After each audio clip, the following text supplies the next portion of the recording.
Welcome everybody. So welcome to the Boston Office 365 user group. For those of you that haven't been here before, we get together on the third Thursday of every. We're having some in-room difficulty for those of you that are wondering why they're laughing at us. For those that are online, see, the people that are online didn't have this interruption. So we are the Boston Office 365 user group. We get together and do this on the third Thursday of every month. For those of you that are new, we are very active on lots of different social medias, which, hey, you can now see on screen. Awesome. So we do, especially on Twitter. We just recently added a YouTube channel, so you can actually go back and check out some of our previous events on YouTube. Not a lot of them, but a handful of them. And this event will also be posted on YouTube afterwards. So consider yourself having been warned.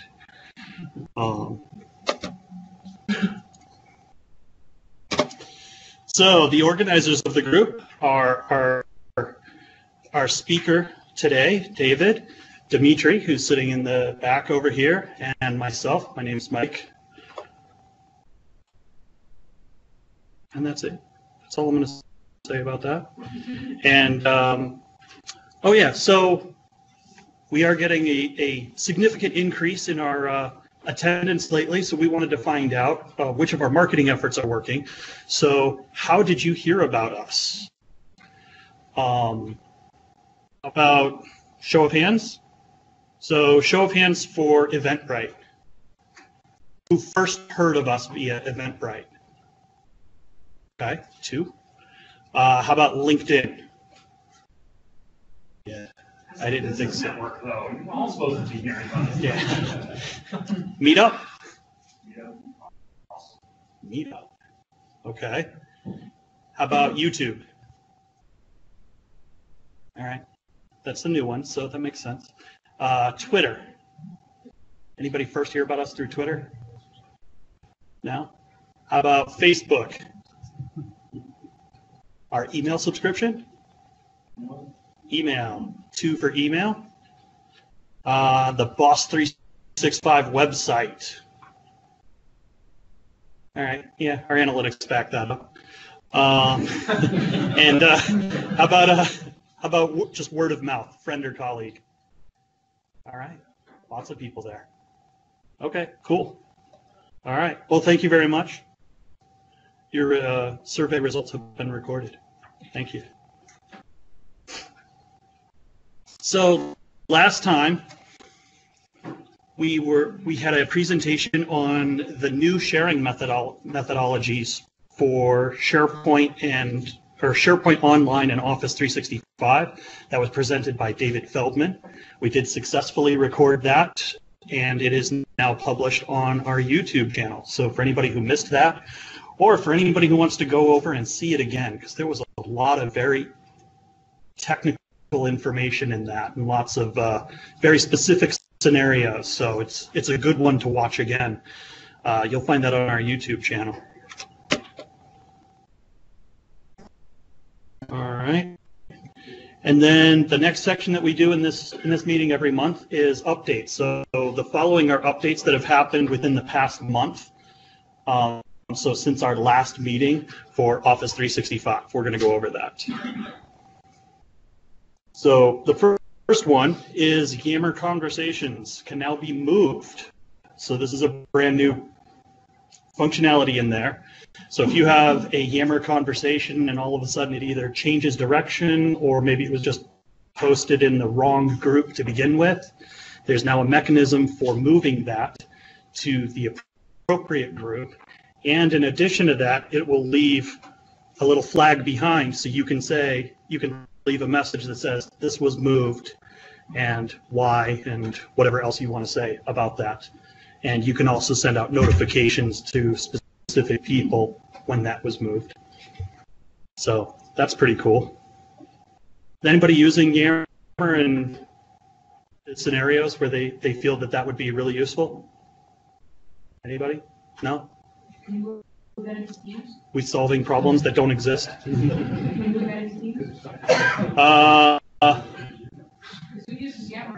Does this function exist in Teams? No, I don't think it does. I don't think this is available in Teams as of right now. But that's an interesting question. I'll take a look at that later. Moving conversations in Teams? Yeah. You would never want to do that. Okay. So next one is about Teams, and this is apps info. So apps info can now be embedded directly in line into the conversations. So we can now do things like do a plugin for, I did a screenshot of an example for weather. It was a weather.com plugin. So we can say, hey, this is the weather forecast for the next session that's coming up. Behind that, you can't really see it, but I did a Wikipedia page plugin for HIPAA. So we can talk about what HIPAA is and get everybody on the same page as far as definition of terms, things like that. I think this could be a really useful feature.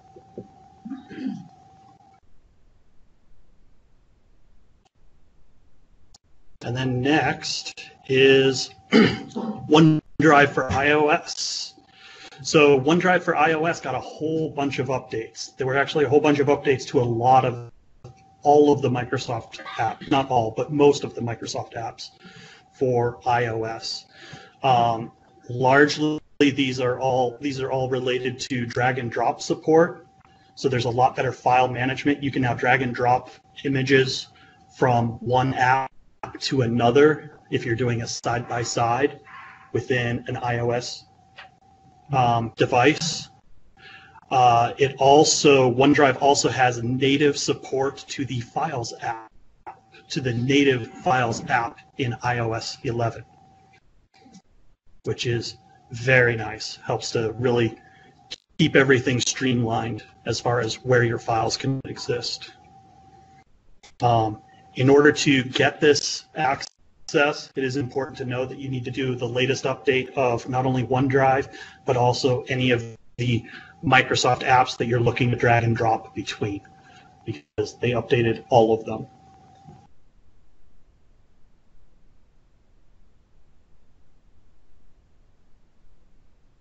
And then other than that, we had this slide in last time, but I thought it was worth repeating. The Office 365 Training Center, Microsoft has recently refurbished this and made it a lot easier and cleaner to navigate around. There are some fantastic resources out here to deploy out to your clients. I always put a link whenever we do an Office 365 rollout or just a new, like an upgrade from Office 2013 to 2016, anything like that. We always include this link as a part of the notice for that, because there's lots of little videos, like very task-specific videos. How do I upload a document to SharePoint? You know, you can just send somebody a URL when you get that question, and they can get a walkthrough and a whole bunch of different methods for doing that.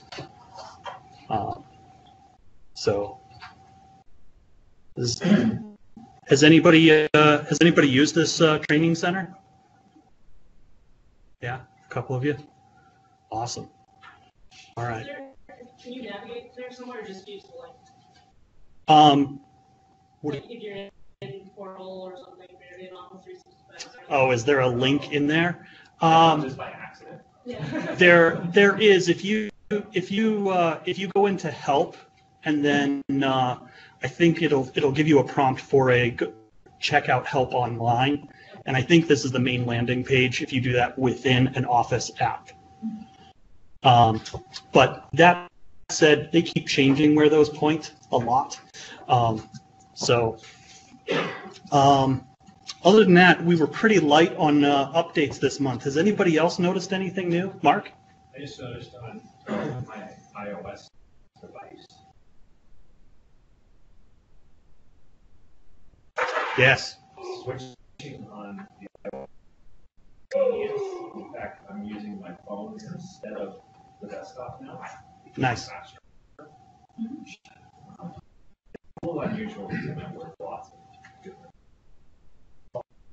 It is, but yeah, You tap it, it's bang there. I'm with you. I'm a member of 4 of those right now. So yeah. That does tie into you got external guest access to Teams.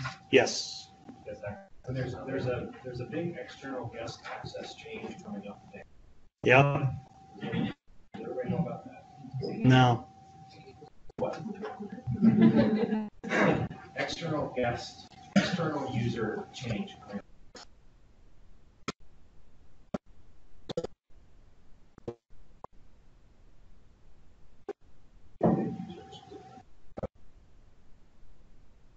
The biggest problem probably solved by setting up the biggest problem would be like branding done the old way where there's a CSS file sitting Yeah. that you cheated. Right. That kind of stuff. If external users are doing permissions the right on your probably on the 23rd, I would expect lots of people will snuff out. Yeah. Just not be there. Don't try to PowerShell will set it all back to the Absolutely. Anybody else notice any new stuff? Not new stuff, but there's LinkedIn Learning is doing a promotion at the moment. There are 15 courses created by Microsoft MVPs across various products that Yeah. are all free for the next 30 days. Oh, nice. They cover a variety, the whole Office suite and a bunch more. Awesome.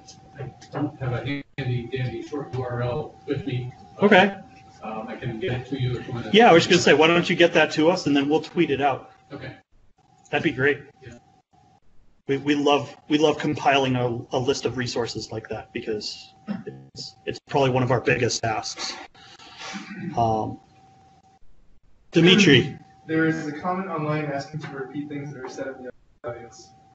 Okay, fair enough. One other update, Azure AD expiration policy for Office 365 groups is now GA. You can have your groups expire, and it'll notify the owner that your group's about to expire. Okay, so groups can now be set to expire. Yeah. Very good, and that's now generally available. Yeah. Okay. Azure AD Premium. Yeah, I don't know if that's taken or not. All I did was read the title in the first paragraph. Let's be honest. Nice. Azure AD Premium license for every user who's a member of the group. Ouch. So no. So, anyone running with Azure AD Premium? Look at all the lack of hands. Wow. The other thing I think of is just the big Teams presentation with Polycom and those sort of room devices, and it's really neat. Yeah. Yeah, those are awesome.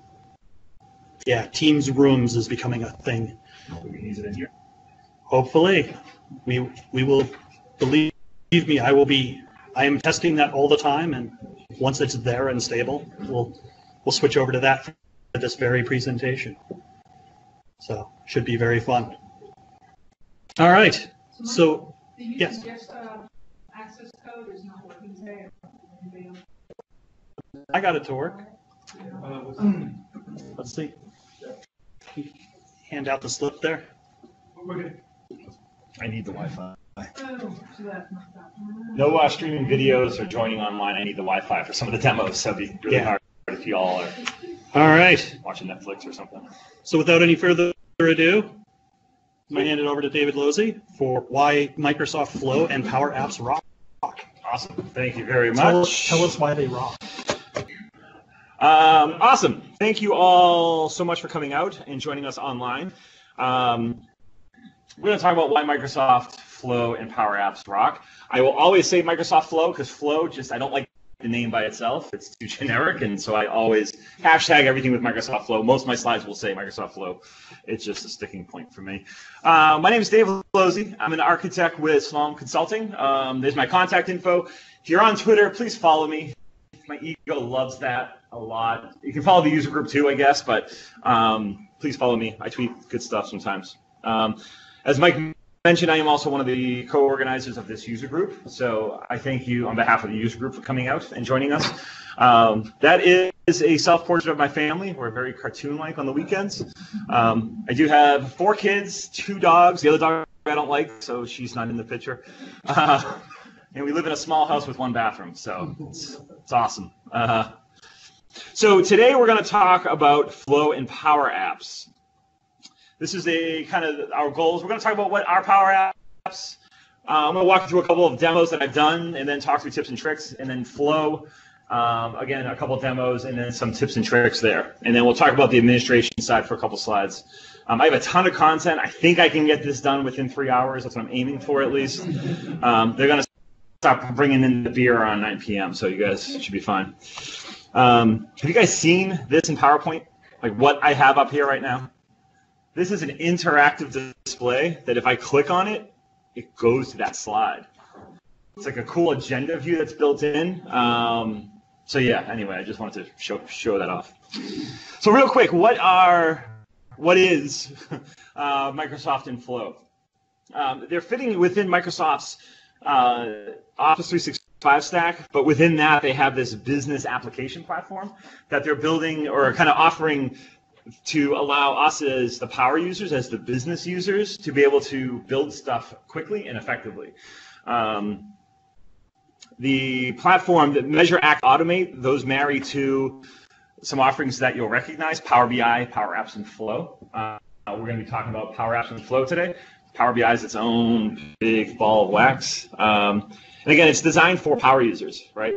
So if you're a developer writing code, this may be mind-numbingly boring for you. We'll have some pseudocode later, more like advanced Excel functions, but it'll be okay. And Microsoft is kind of filling in a need here with this suite by taking a look at what's available out there, right? So off-the-shelf systems, right? You have your Salesforce, which is great for CRM or dynamic CRM, and they kind of off-the-shelf software fills in only so many gaps, right? How many of us are 100% pleased with all the off-the-shelf apps we have, right? Yeah, right. So then that kind of opens the door for custom software development. Now, how many of you have been on a team writing custom software, either as a solution owner or from a developer to a solution owner, right? This is exhausting. This can take sprints upon sprints. If you're lucky enough to be doing Agile, if you're doing waterfall, you just go home. I mean, that's kind of pointless at that point. And so a lot of companies are not embracing the custom software development because it's really costly. And the way technology moves as fast as it is, you're spending a lot of money keeping all that custom software running. So everything else is just a missed opportunity, right? And Microsoft's kind of seeing this and wants to fill in this gap, not just by providing software, but by enabling the users of the data and of the information easy ways to build the software. So this slide, yeah, cool. So we have a cool chart here that I'm going to run through quickly. But basically, we have external apps, like the apps that you have on your phone, or apps like a Salesforce, require professional developers, right? People who know the source code inside and out, who understand the native languages of iOS versus Android, and they can build these really rich applications, right? And Microsoft's not touching that space right now. They don't want to compete in that space. And then there is this kind of cross-platform area where a developer could write something in one of these platforms and it automatically gets converted to work on iOS and Android, right? So you get a larger talent pool here, and these use cases are more business-focused than end-user-focused, or consumer-focused, I should say. So you wouldn't find Apple using Xamarin to write an app. They would just write it in their native, and then they would write a new one for Android. And then we have like the largest talent pool, right, which are citizen developers, the power users. And that's where Microsoft's filling in this gap, right? Focused on business functionality, focused on what you need to do day in and day out to get your job done. And you all know your data and how it should work. And they're enabling you to build these platforms and systems to be able to create apps and services. So it's about automation and ease of use, streamlining your Okay.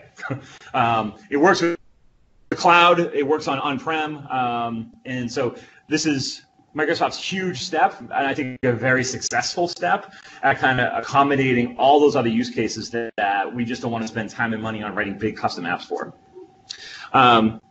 So I've been a developer for about 20 years or so. Wow, yeah, 20 years.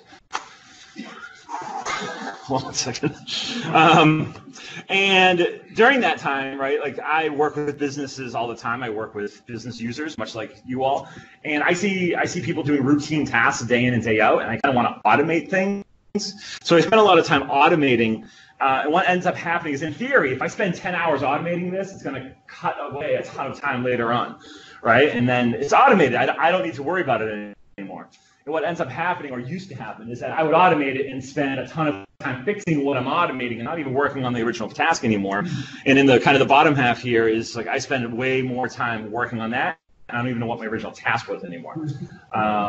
So I found this comic, and I printed this and put it on dev walls for teams. Like, we're not here to automate what we're doing. We're here to write software. We're here to build stuff. But it's just a good reminder for me. I have these dreams a lot at the top. Like I'm very aspirational with that. But Flow kind of helps feed that addiction now, which is great. So getting a nice research quote in here from Forrester. Nearly half of all jobs face losses to automation from software robots that complete increasingly complex tasks. And by 2020, we'll be working alongside these software robots, and leaders will have to manage workforces that are robot and part human. Not saying that one person will be part robot like Cyborg, but that'd be cool. But that our day-to-day tasks are going to rely on machines, on software to be doing our jobs. And I think Microsoft's kind of seeing this, and this is, again, where they're kind of stepping in and providing a solution for us to be able to run with that. It's not all doom and gloom. Forrester, in the same article, is reassuring us by 2027, I don't know where they get these years from, that working side by side with these robots will actually create jobs, right? So as we learn these skills to automate and to build these solutions as a citizen developer, I'm in fact building jobs for myself, right? I'm allowing the computers to take on the mundane, tedious tasks, and now I'm focusing on thought tasks. I'm focusing on human tasks, which is a huge plus. So, and now it brings us back to here. That's cool. I'm going to skip that, though, because that's going to get annoying. I have way too many slides for that. It's not going to let me. This is my mouse. This is the technical issue I'm going to have right now, really? PowerPoint just... So it's a cool feature of PowerPoint that does that. PowerPoint's not responding. Close the program. Really long transition slide. It's really long transition slide. All right, let me find my deck. At least the projector didn't turn off this time. Dang it. All right. I got my deck back up. Where was I? Right about here. Yeah, this is where I was, right? So what is PowerApps? What are PowerApps, right? Plural, you're supposed to use the word are, but PowerApps is a single thing, so is the right. I'm not an English guy, so if anybody has the correct on that, let me know. Who thinks are? It should be are. What are PowerApps? Because I'm English. Yeah. So the one English guy in the room says are. All right. What are PowerApps? It's R too? Okay, there's a couple. It's apps, it's plural. Exactly, that's what I thought. But everyone says is because it's a single. What is PowerApps? It's both. Is R. All right. We could combine is and R. What are PowerApps? So PowerApps, what is it? It's a service for creating custom apps. So it connects to your data and the systems that you are aware of, right? So again, you are the developers, the quote-unquote developers for PowerApps. You guys know your data. You know where most of it lives, unless IT is hiding it from you. But if you're in Salesforce, you know your Salesforce data, right? Or if you're in SharePoint, you know your SharePoint data, right? So it's going to connect to all that data that you're fully aware of. It creates apps, it creates mobile apps, and we'll look at a couple examples. And it also creates forms. So web-based, desktop-friendly forms, right? So PowerApps is kind of covering two big spaces here, your mobile space and your desktop space. And it's all no code. I call it pseudocode, and we'll cover that. We'll take a look at that a little bit. And again, it works on the web or mobile. So here's a quick sneak peek of what PowerApps looks like. How many of you, not that, how many of you have opened up PowerApps? About half of you. Cool. How many of you opened it and then just closed it? Cool. Awesome. So this is the basic UI. It's really simple. I think it's pretty straightforward. I've been using it for about a year now, so I'm getting used to some of its quirks, I think. It's got a ribbon across the top, just as you would expect with Microsoft. And there's no code. It's all click and drag. It's all click and drag and drop. Property setting and configuring. It's all clickware. You don't need to necessarily worry about writing code and knowing a very specific syntax. If you've written advanced functions in Excel, then that's the level of coding for this. I'm not talking VBA or VB code in Excel. I'm talking just that equal box, the formula box. If you've written really cool advanced stuff in there, then you can write code for PowerApps. It's pretty easy. As I mentioned, it connects to a slew of data. They have, the number's not even on here because it keeps growing, but I think over 200 different data sources PowerApps can connect to, which is really, really nice. And again, the mobile side is really easy to publish. You just click publish in PowerApps, and it's available to your users. It does not go to the Apple Store or the Google Store. Your users have to download PowerApps, the app, log into it with their O365 account, and then they see all of your apps. So it's like a separate app store within Office 365. All right. And any questions so far on what PowerApps is? Yes. When you publish that, you can publish to a group, correct? When you publish it, you can publish to a group. Security group with a little g. You can, as long as the group is in, as long as it's a real O365 group. We've come across problems where there's an AD group's not fully synced and you can't do all that. So assuming the group is in O365, you should be able to. Okay. Yeah. Okay. Quick demos. So for the half of you that haven't played with PowerApps yet, I didn't take a poll online, but I'm assuming it's the same ratio of people. I'm going to drag this over here. PowerApps.com. Everything we're going to do is web-based. Their web client is better than their app, in my book. You can download an app and use it locally. I've had it lock up a lot. I've had it act weird and funky. I just avoid it. Rumor on the street is Microsoft's deprecating it anyway, so just stick with the web experience. So I log in here. I see a couple apps that I've been working on, and then I'm going to come down here and just say start from blank.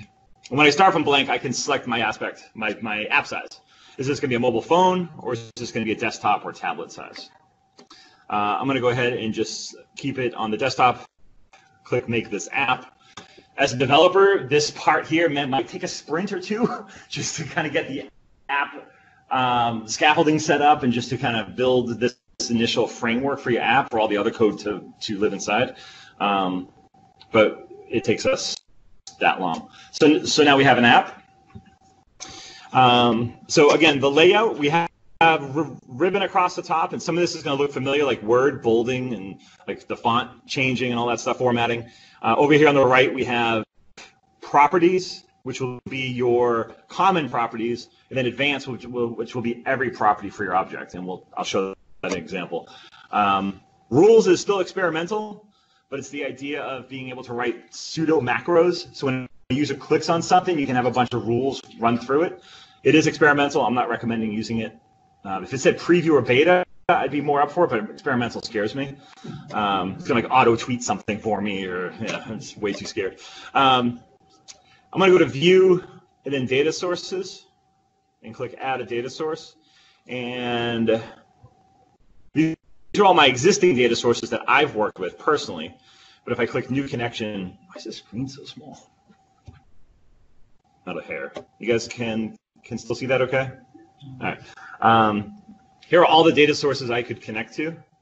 I'm just gonna keep scrolling. As you can see, we got from simple FTP, GitHub. You can even connect to your Gmail account and like have it send an email through your Gmail if you want. For those of us who have been in the Microsoft ecosystem long enough, this is different. Microsoft doesn't play well with, or used to not play well with others, but now they're all about everybody else because that's the reality of things. Teams, Microsoft To Do. Anybody using To Do yet? A couple of you. All right, I'll pick your brain afterwards. So I can come in here and pick a data source. SharePoint. It's going to connect it directly, or use your on-premise data gateway. That allows you to connect the app to your on-prem SharePoint through a hole in your firewall through the data gateway. I haven't used that yet, but I know it's supposed to work. So inserting objects, you go to the insert menu, really easy. I'm going to hit a label, and look, there's the label. Boss 365 importance label. VEL. You see that the text is kind of squishy squish, so I'm going to just drag that out here. And I can go home and I can make that now bold, change the font. I'm going to select Patrick Hand, which I think is the new Comic Sans. All right, and then crank the font size up. All right, super simple. Just like dropping an object in PowerPoint, you can rearrange things. Oh, my audio's on. Let me mute my speaker. No, that's there you go. That wasn't you. That wasn't me? Okay, all right, cool. Random ad popping up. So I can easily create a new screen. There's a new screen button over here. I'm going to make this a scrollable screen. So this basically allows me to scroll through it. If there's going to be a lot of content on the screen, I can have the user scroll through it. That first screen is a static screen. There is no scrolling built in. So I'm going to build a scrolling screen here. And I can insert other controls. Like I want to collect text from them. This is a text input. I'll show what that looks like. And we have a whole bunch of other controls. Right, drop down box, a fun little checkbox, or toggle, because those are cooler than checkboxes. You have sliders. I'm not going to put every controller in here, don't worry. Star rating. Apparently when I click down here, that changes. Cool. And so at any point in time when you're in PowerApps, you're working with data. As you add data, as you add controls, it's real time in the editor. So if you connect to a SQL database or a SharePoint list and want to display that data, it's going to display it to you in design time, real time. So you get to see the data that your users will see real time. You don't have to look at a preview mode every time to see what does the data look like. Let me change the font size. What does the data look like? You can do all that real time inside of PowerApps. If you do want to experience it from a user point of view, there's a play button up here. And it just previews the app. So I can come in here. Here's that text input. Let's say Mike Dixon was here. Right, drop down, star rating, drag that down there. Yay! Pretty simple. Yes. Can you make that conditional? Content conditional? I'm sorry. How so? So I'm going to say this for an input path. Input path form where they have logs, I can make those conditional. Okay. Yes. Absolutely. I would see these boxes at the end too. Absolutely. The question on for online was, can you make things show and hide conditionally? You can make things enable, disable conditionally. So let's explore that for just a moment. Over here on the right, I mentioned all these common properties. I can go to the advanced, and this is going to kind of give you that pseudocode view. And I can go way down here, and there is a visible property here. So it's set to true, but I could set that to the property of another control and say only show visible when the word Mike Dixon is in that text box. And it's just an if statement. If the value of that equals Mike Dixon, then true, else false. And there's a display mode, so I can change the display mode here as well. If you wanted to show it but make it disabled, you can do that here. And now it's in a grayed out box. Yes? We have an online question. Have you used the Power BI connector in PowerApps? Yes. It sucks. No. The Power BI connector is good. One, if you have the right licenses, because you're sharing a dashboard, and if you don't have E5 licenses, I believe it is, your other users can't see that dashboard. I learned that the hard way. And you can't push data to it. So whatever widget is there in Power BI, you can show it, but you can't necessarily send data from your Power App to that widget to say, show this company dashboard or show something else. The better way would be to reverse the use case, build it all in Power BI, and you can embed a Power Apps form into your Power BI form. And that can send data to your Power Apps form. So you would kind of reverse the use case there. Cool, thank you. That was a good question. Okay, cool. I'm going to, let's try this. So I clicked too fast. When we hit File, we have App Settings here. So this is where I can name that. First test. You can change the color. You can select a pretty icon. I spend more time selecting icons than I do coding sometimes, because you got to find the right one that speaks to you, right? Like, That's right. like down exclamation point, not feeling it. You can't find the right one that speaks to you when you customize the icons, you can upload. Yep. Browse and select one right there. Eyeball. You can give it a description if you want. Screen size and orientation. So it defaults to 16:9, typical widescreen, but you could say primarily iPad users, so it's going to squish that for you a little bit. Portrait versus landscape. So you're probably going to ask, will it auto-rotate? You can. If you scroll down here, you can lock the orientation. That's on by default. So if I was to open up this app on my phone, which I'll do in just a moment, it'll force me to go widescreen, so I have to rotate my phone. If you undo that, it will resize itself to fit portrait, but your controls don't know what to do at that point. And it has a hissy fit. I'm still trying to research how to make Power Apps responsive. Like, it doesn't know as the screen rotates that, oh, I'm a smaller screen now, so I can't program anything around that. I can't do conditional formatting around the screen size. So I don't know why to even offer it. It's just, it doesn't work right at all. But you know what, we can try that. I'm going to go ahead and unlock that. Like CSS channel. Oh, there's no CSS. Nope. No way to see what orientation the phone's at. So. Yeah, you can get the screen height and width, but when you rotate it, it still has the original height and width in it. It doesn't refresh or anything. So crazy. So I'm going to go ahead and save this to my cloud. Hit save. If you wanted to share a Power App with somebody, you can save it to the computer, download the package file, then you can email that off to somebody. They can upload it into their Power Apps. There should be a publish button there, but it's my first time I'm in the app, so I have to go here. Oh, now you have to back out, file. Lies.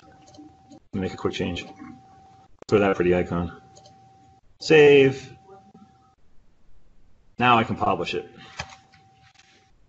Publish this version. All right. Hopefully you guys aren't sucking up all the Wi-Fi. You're sucking up all the Wi-Fi.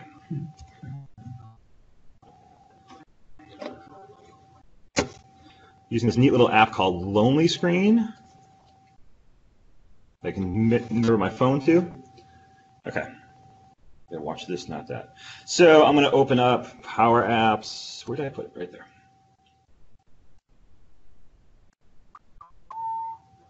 So there are all my apps. What did I name this one? Boss. Not here yet. I'm going to hit refresh at the top there. If we named it Lozzi Styling. No, that's something else I'm working on. There it is. Wow. Thank you. I forgot I changed the icon. So I'm going to press that. It gives you a little heads up. Like, here's how you get out of the app. You swipe left up from the edge of the screen. I'm going to hit got it.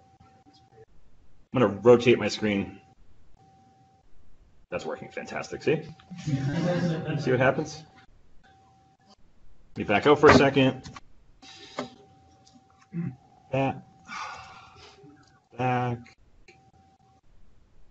One thing we would need is a button to be able to navigate. So I'm just going to throw a button in here. Really simple. I can go to the action and say navigate to screen 2. Here's the transitions. I'm going to cover, whatever that means. Screen 2. I want a close button so I can jump back home. So I'm going to insert a little icon. I'm going to move said icon. Change the color to white. and then the action of this guy will navigate back to screen 1, will fade. We'll take a look what the difference is. When you're in edit view, I mentioned that everything's kind of real time. So this is an icon. The first time you click it, you select it. You click it a second time to actually click it to make the event happen. And same with this button here. If you click this and click it again, you're actually in edit mode of the word button. But if you click it and click the space around it, it'll then act. All right, something just to keep in mind because that can get annoying quickly. All right, so I'm going to save. We're going to publish. Back to lonely screen.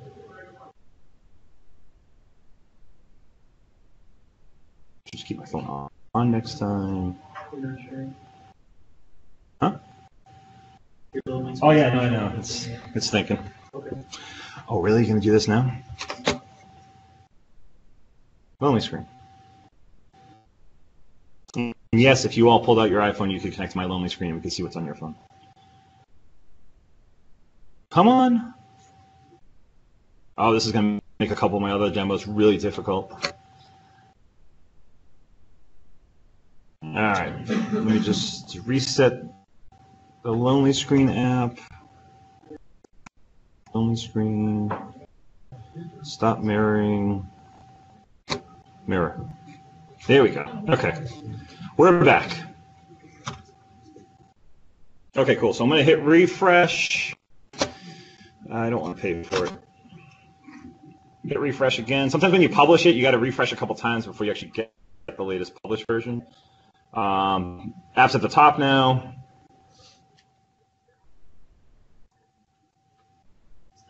Display the version number. Nope. Nope. That's too developer-ish for PowerApps.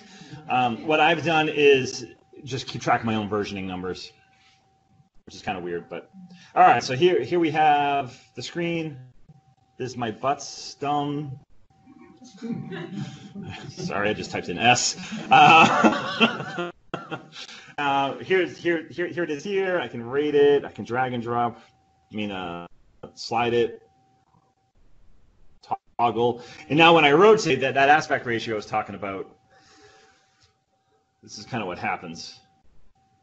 Right? It's super usable now. Actually, what's new is the star shrunk. Usually we just get 3 stars. It would just crop a star. So that's an update. But the toggle button's useless. It's just a really weird experience when it's in that view. So that's a quick example of, yeah, you don't want to use that setting. Well, I'm going to keep lonely tree running, lonely screen. All right, cool. So that was a quick demo of just starting fresh, right? We didn't connect any data, but we dropped objects on it. I showed you how easy it was just to drag and drop. I want to run through a couple other demos that we've worked on. Our Seattle team did a demo for the Bill and Kate Melinda Foundation. There she blows. So this app here is a proof of concept to allow the administration of the organization to kind of manage the grantees. All the information we're going to show is on their website, so this is all public information, nothing sensitive. So as a user, I click on the screen, and I can see a listing of all this. This is pulling from an Azure SQL database. And I can click on one of these guys. And the goal here is to kind of audit the data, basically, come through. They would click on this, and then they can update some of the data. Some fields are disabled, and then I can come in and say, no, they didn't donate that much. It was $5 more. What the topics are associated with them. Hit save. We can do some basic filtering as well. So this drop-down are all the types of programs. So I'm going to search for foundations. That comes back. Here are all the foundations right on the fly. I'm sorry?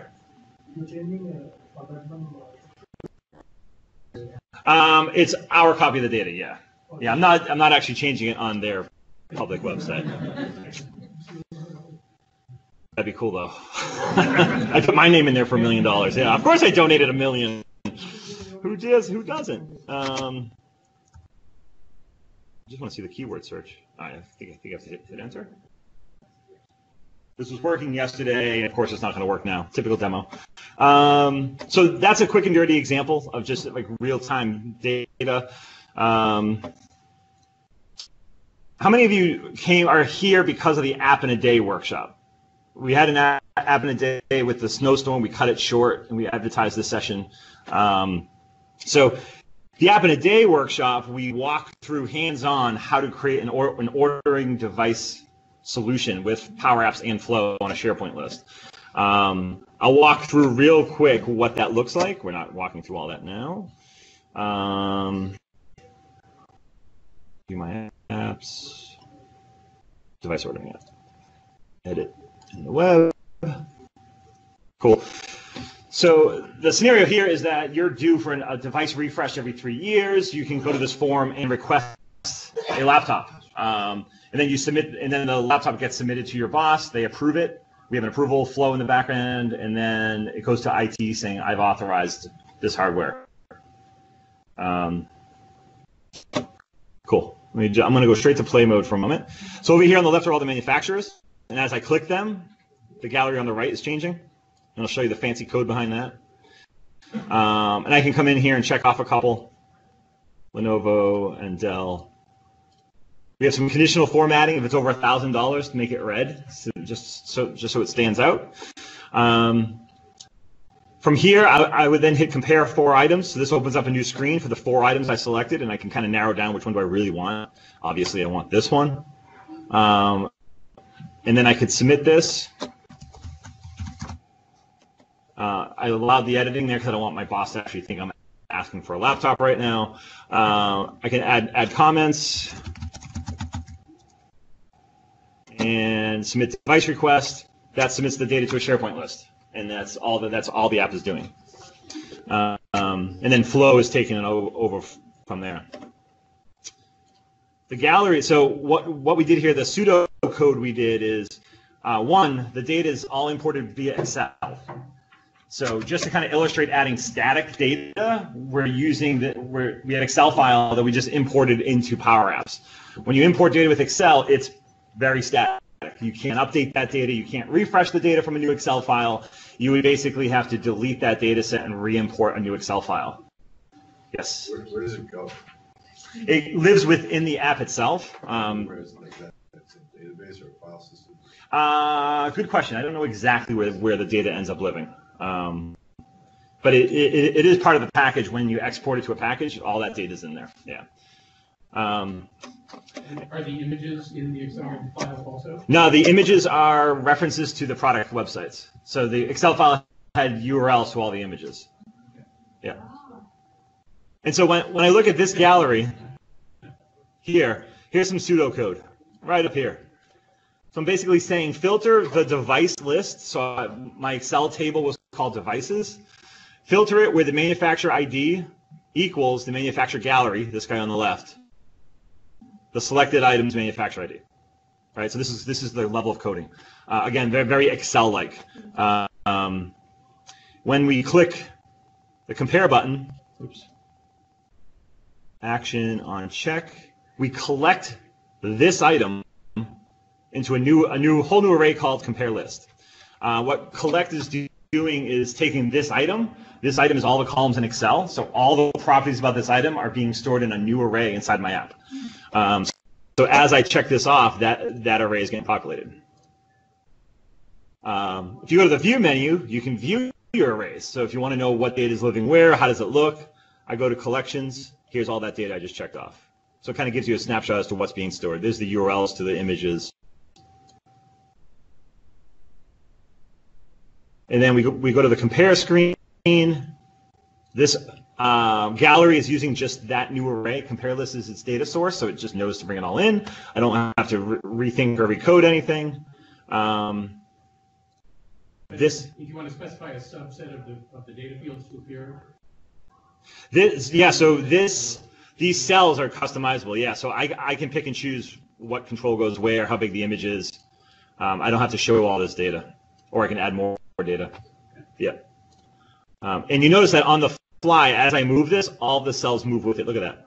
You guys online might not be seeing it as real time, but it's all instant. It's all real time, which is a big plus. This form is a form control, and when you point it to a SharePoint list, it puts all these fields in for you. And then you're just configuring the fields. You don't have to drop in controls for all these fields. So you'll see that my data is device order. It's a SharePoint list, right? Pretty simple and awesome at the same time. And then the submit button says submit the form, form 1. Because the form's connected to a SharePoint list, when I hit submit, it knows what to do with the data.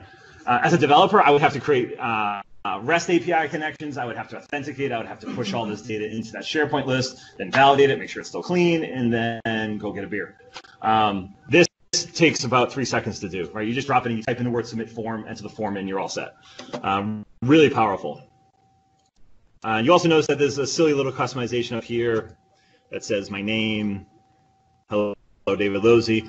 We're just grabbing the current user object. You can grab the user's Office 365 account, so you can grab all their information about them as well, who their manager is, what office they're in, what department, all that. Whatever's in Office 365 you can pull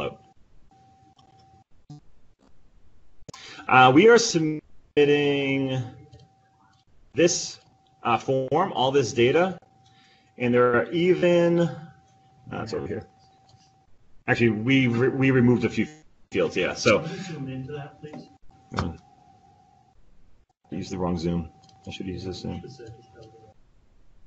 I'm going back and forth. Okay, there you go. So these are just fields, right? So this is disabled because I selected over here. We don't want to edit the title or price over here. It carries through, right? Yeah. We have an online question. Is there a defined list of all available functions? Yes. PowerApps.com, click the documentation button, and then there's a reference link that has every single function available. It is wonderful. I have a link to it in the deck as well. I think that's it for this guy. Yep. We have another demo. In interest of time, I'm going to make this one quick. But we did, actually, before we do this demo, I just want to share how much I love Office 365 for just a moment. We have one more Another question. Is it possible to attach a document to a SharePoint list item when you use PowerApps for new edit SharePoint list forms? No.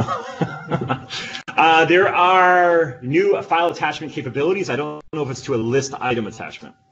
That I will have to find out. Yeah, it just came out very recently. Yeah, like it's brand new, but I don't know if it's list item or just document library stuff. It is attachment to a list item? Okay. Right now it's one, but it will be multiple. Nope. So we have confirmation in the audience that yes, you can attach one file to a list item through PowerApps. Cool. So across the Office 365 stack, right? So this Green Scene app is an app that we use at Slalom, the Boston office, as a pledge. Yes. Yep. Was there a CRM? Yes. Oh yeah. Yeah. The question there was, is there a dynamic CRM connector? The big answer is yes. So the Green Scene app was put on by our Green Committee, trying to get everyone to be eco-friendly and healthy and mindful of the environment and all that nonsense, which I believe I support. So they came to me saying, can we have a pledge app where I could go in daily and said, yes, I use a recyclable cup today and all that to kind of make me mindful of my green footprint. So of course I said, yes, we can do anything. We have PowerApps.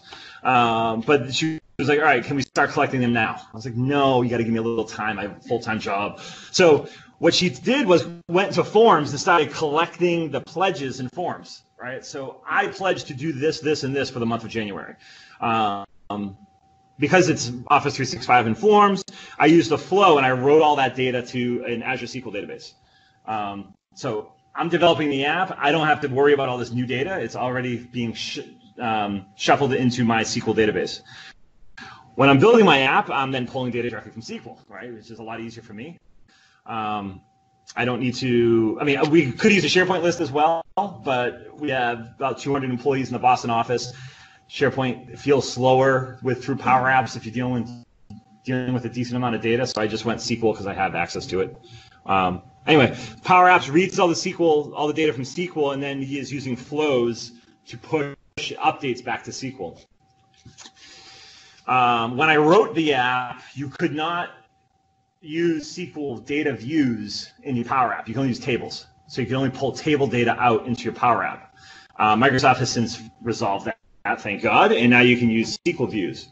My way to get around that is my flow would push data into a table, then call a stored procedure, which would then move that data into another table, my view table, to mash all this data together, so then the Power App would read from there.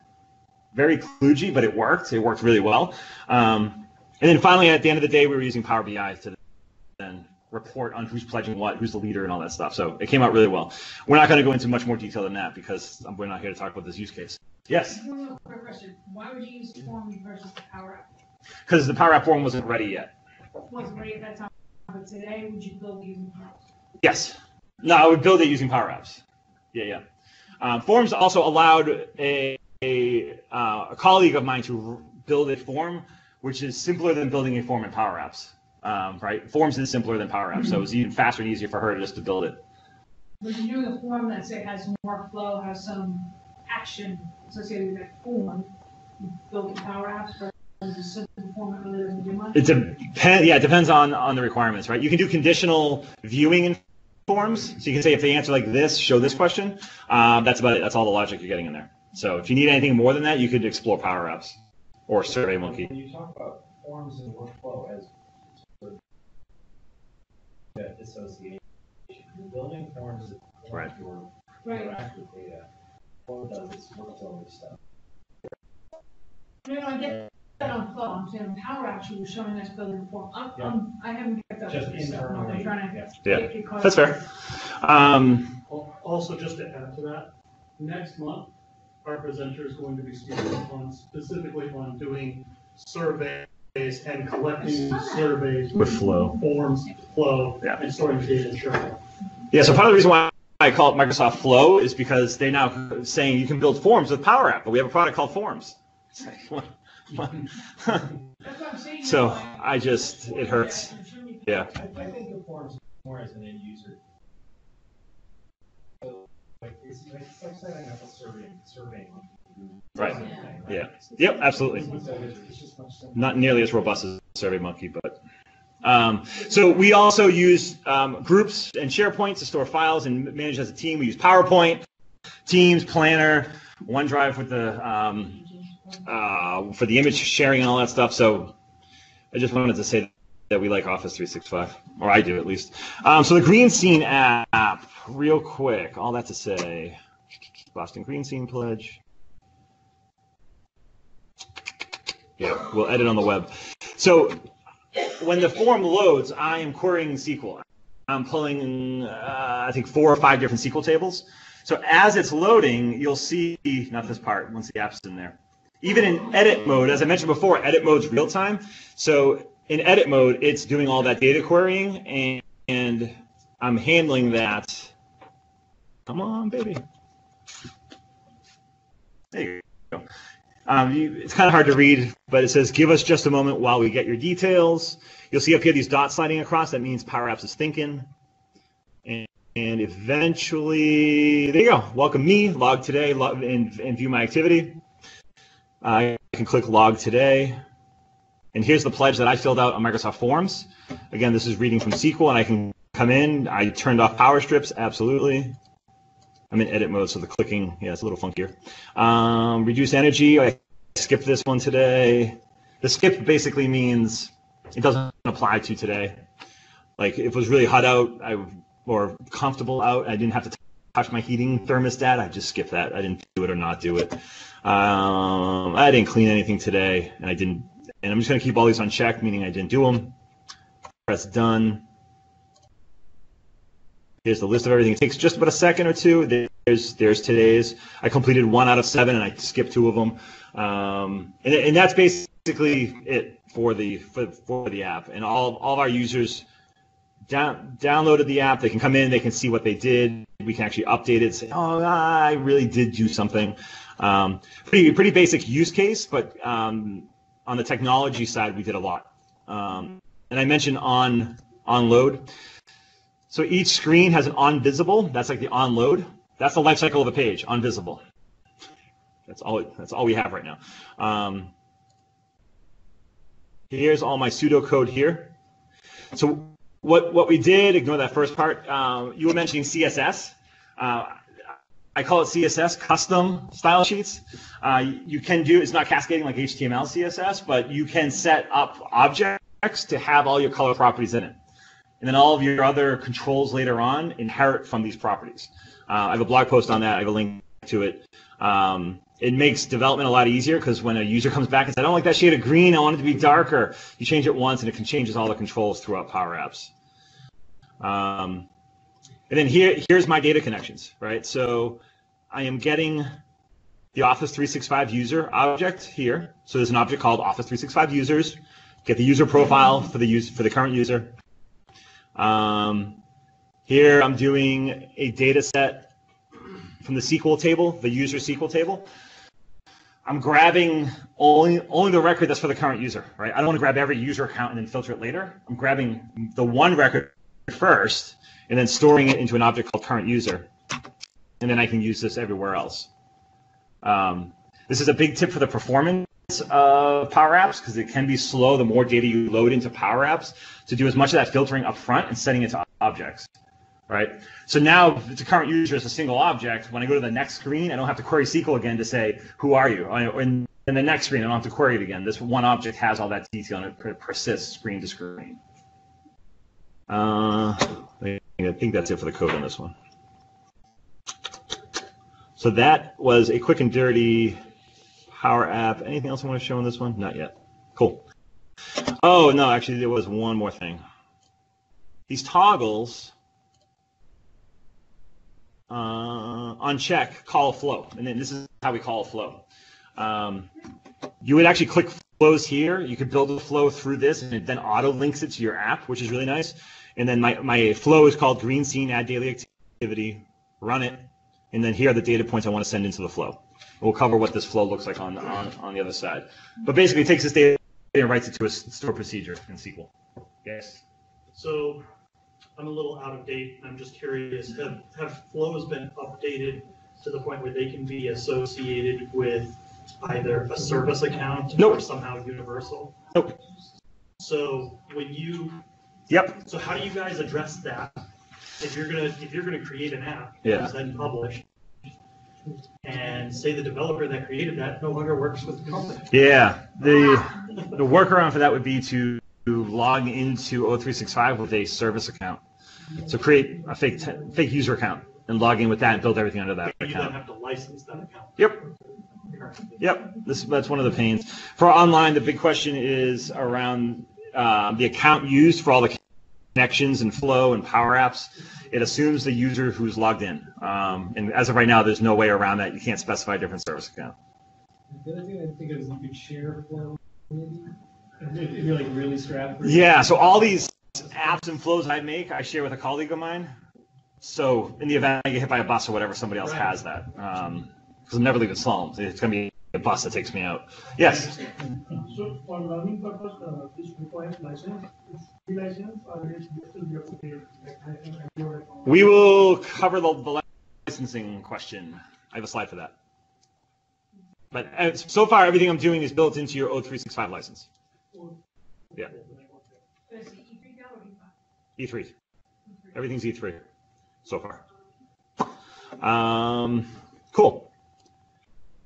What about SharePoint Online? Has anybody created a custom form yet with SharePoint Online and PowerApps?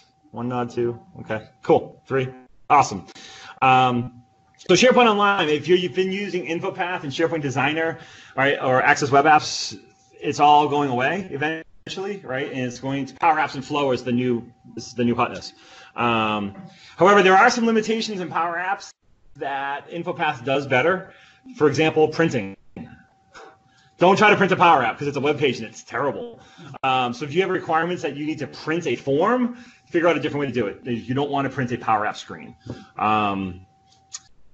Also, external users cannot access your Power Apps yet.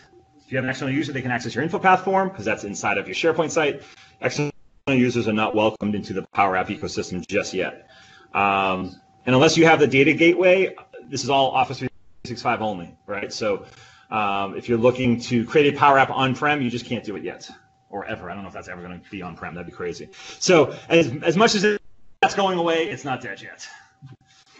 You guys see the little zombie hand? Nothing. All right, thanks, Mike. At least somebody chuckled. I was so proud of that one. So let's quickly run through what a SharePoint form would look like. So I have a nifty SharePoint group here for my team. And I'm just going to go new list and create a new list real quick.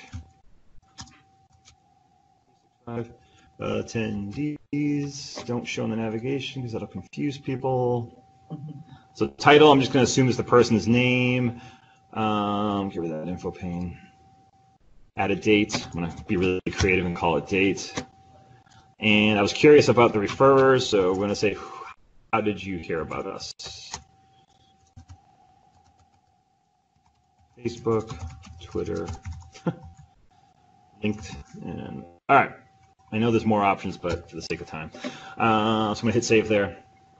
All right. So now we want to build a Power App form. There's a big old Power App button right here. You have two options.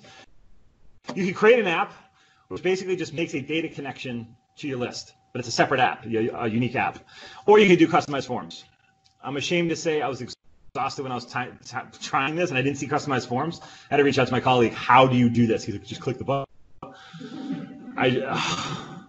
So it's possible. Customized forms, I'm going to go ahead and click that. This is going to open up Power Apps for us, but kind of a unique version of Power Apps. This version doesn't support mobile apps yet. So if you're in the SharePoint app and you go to this list, you get the SharePoint out of the box list view on your phone. You can't get to the Power App on a mobile device yet. Kind of weird because all the other Power Apps you can get to a mobile device. So in that case, you would create a separate Power App to do the same thing. Isn't that cool? So there's my list. There are my 3 fields. Let me log in. Let me zoom in. Right, and we can just start customizing stuff. Right, I'm going to drag this over here. It's not dragging. What happens is it puts it all into these cards. Right, much like the custom fields in SharePoint. Each one is its own little ball of fun. And you got to come over here to advanced, unlock it, and then you can kind of customize it, hide, show, all that. You can even just hose a card completely, and you can get rid of it that way. Now, out of the box, it gives you one screen. Right, so this is the same screen for view, new, and edit. Now, our savvy users want like a different edit form than a new form because you want to disable stuff if you're editing. So what we can do is come in here. We're going to duplicate this screen. Being a good citizen developer, I'm going to say this is my new screen. This is my edit screen. So when the next guy comes in, they know what's going on.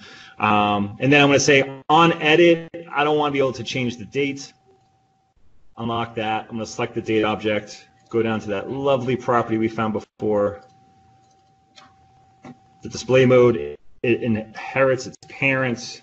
I'm going to say enough of that. Display mode dot, where are you? Disable. All right. Now we have to tell SharePoint what form to use. So there's a cool little control over here called SharePoint Integrate. Oh, question? I'm sorry. You might be about to answer. Yeah. I was just going to ask, how do you set what screen shows? Excellent question. So there's a little control over here called SharePoint Integration that only shows up in this mode of Power Apps. And over here, you say on new, on edit, on view. So on new, it's going to stick with the SharePoint form, one object here, and then on edit, I want it to go to the 1_1, or I guess I could come in here and rename that to say. What about when you're doing non-SharePoint apps? Is there like a jump switch to other screen option? When you open up a standard Power App, it'll go to the home screen. It'll go to your first screen there. Is that a setting or is it just what? It's whatever it is by default, but you can deep link into screens. So you can give a user a link to a specific screen, and then your Power App can send them to that screen. But like once you get into your Power App home screen, is it like a button action that switches to a different screen? No. Like how do you get to it in the screen?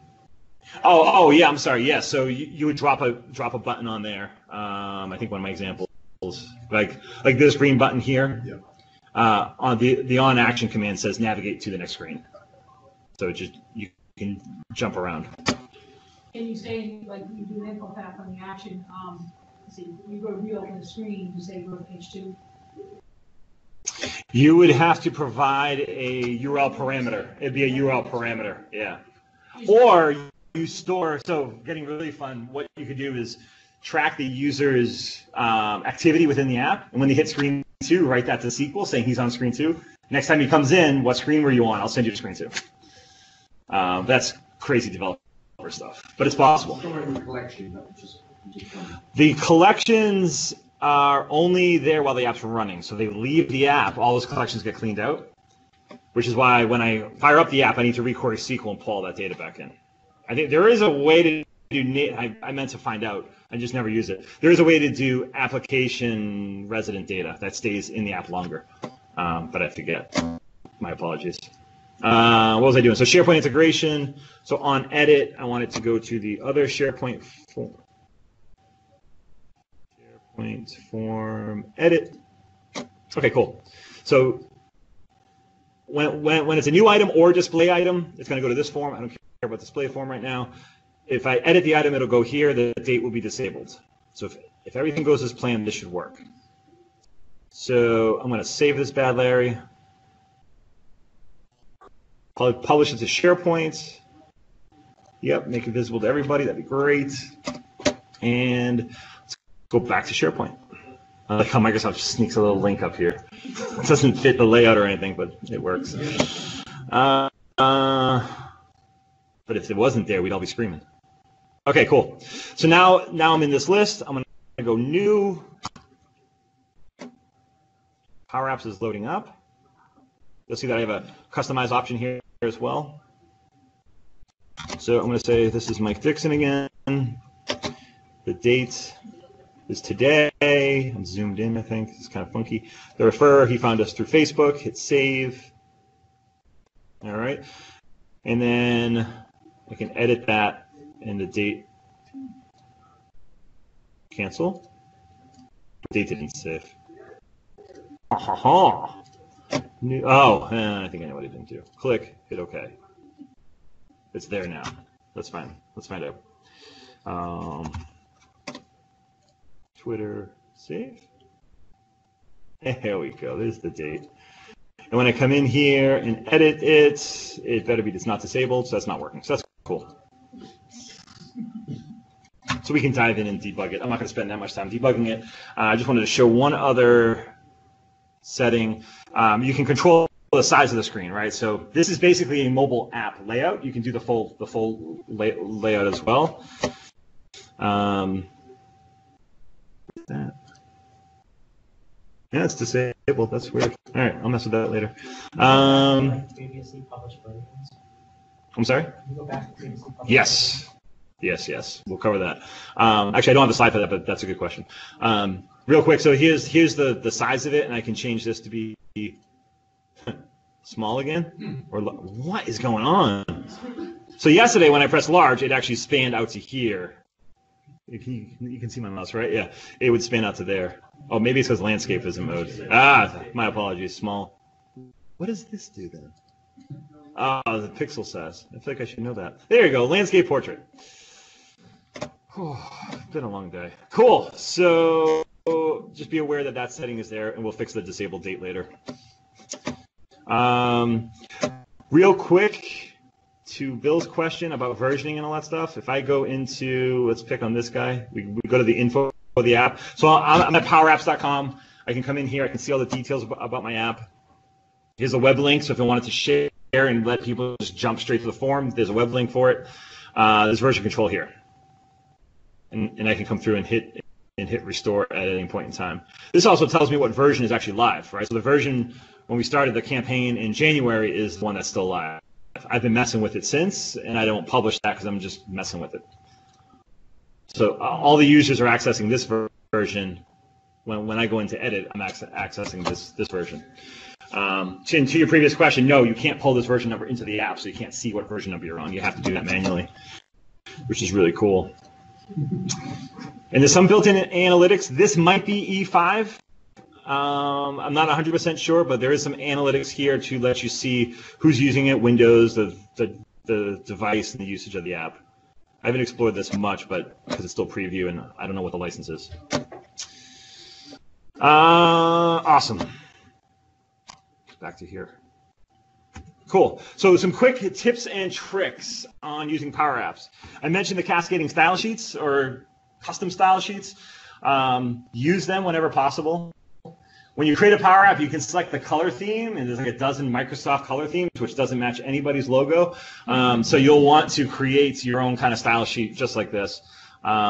This link here goes to my blog that explains how to do this more. Highly recommend that. We have the idea of property dependencies.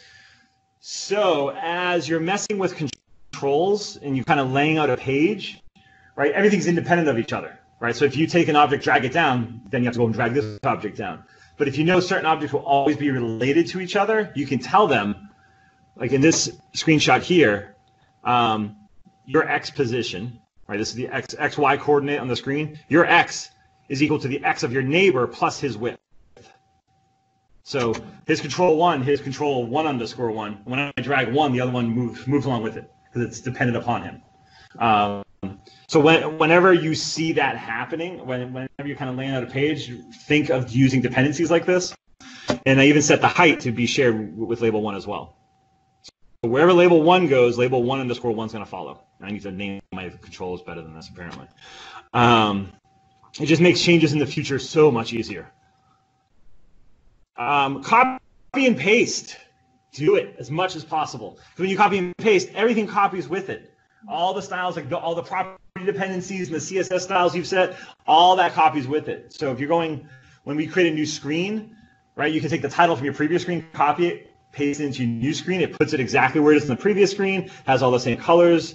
And if that is inheriting a property off another guy, in this example here, your daily screen, your daily green, can be the official layout, and these two titles on other screens can inherit from them. So as you change the layout of one screen, you can actually change the layout of all of your other screens. Yes? Can you copy an entire app? Yes. To make a variant of it? Yeah, you would save that out as a package, then re-import it, and then just name it something different. Yeah. Not easy through the, not easy just click and copy. It's possible. Yeah. Yeah, again, as a developer, I look for things like that and like software life cycle and all that, and it's just a lot of that's not there because it's not targeted to me. It's targeted to business users, power users. But some of it's anyway. Performance is a big one. I mentioned this before, right? Make sure that you're pulling in data once, that you're not constantly requerying data sources and pulling all that data in. That'll slow things down a lot. If your users are on their phone, that will potentially use data as well because they got to pull data down. By default, it'll only pull 500 items from a data source. If you need more than 500 items in your Power App, you're doing something wrong in my book. Go to Power BI or something. Like, why do you need 1,000 items in a little Power App? Like, what do you? But you can change that. So the default's 500. Go to the app settings. You can crank that up. Just be aware your performance will get a hit with more data you're pulling in. All right. That wraps up Power Apps. Question? Yes. Copy and paste is really cool. Yes. Do you have any tips about? They do. And actually, yeah. I'm terrible at naming stuff because it's just faster not to. But it is recommended to absolutely name the controls that you're working with.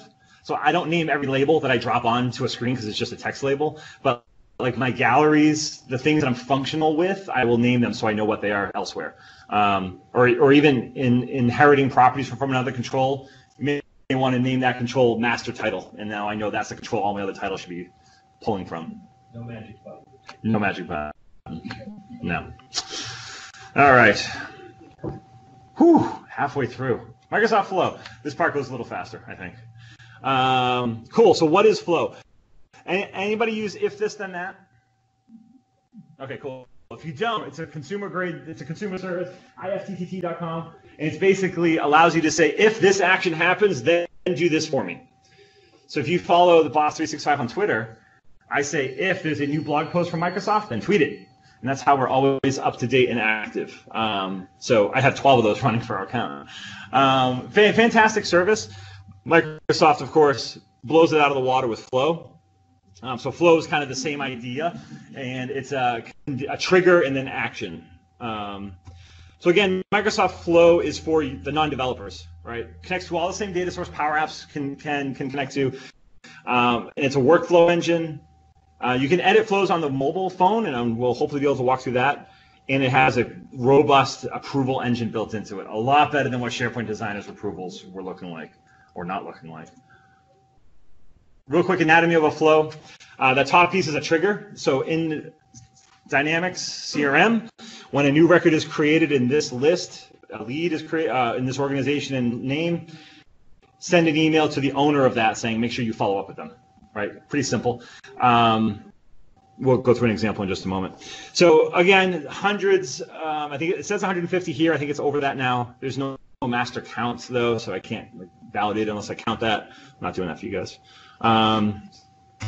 There's a whole slew of templates as well, and we'll take a look at one of those in a moment, but it allows you to kind of select a template, get started, and then you can customize it, add more actions and all that stuff around it. Yes? So Microsoft Flow is somewhere related to Azure Logic Apps? Yeah, so the question is it Azure Logic Apps, or is it? Yeah, it runs on top of Azure Logic Apps. So it is the consumer business user version of Azure Logic Apps. If you're building a flow and realize that it's just getting too big or complex, you can export it and import it into Azure Logic Apps, and then continue it there. Yes? Is this going to replace business connectivity services? No idea. No idea. Okay. The question was, is this going to replace BCS, business connectivity services? Yeah, I don't know. No one's talking about it like anywhere. So maybe. The core of the question is, how would you compare that with Nintex? I haven't used Nintex for 5 years. All right. So that's how I would compare it. Nintex, we'd love for you guys to sponsor our group.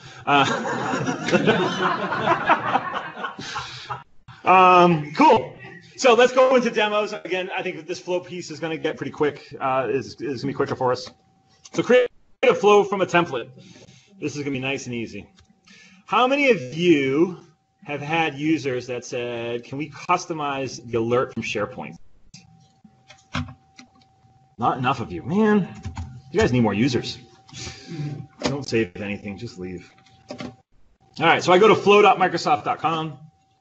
I go to my flows. I'll dive into what some of these are in a moment, but here are all my flows. Up here on the top right, create from templates. And now we have a whole bunch of templates. A lot of these are published by Microsoft, but you can publish your own templates as well and share them with the community. I'm going to pick this one. Send a customized email when a new SharePoint list item is added. All right, so that SharePoint list that I just created, if someone's using my Power App, I want to be notified when somebody submits something in there. So I'm going to come in here. I selected this template. It's going to thank. It's going to react. Come on, baby. Please, sir. All right. Refresh. Refresh is working. Cool. Go. There we go. All right.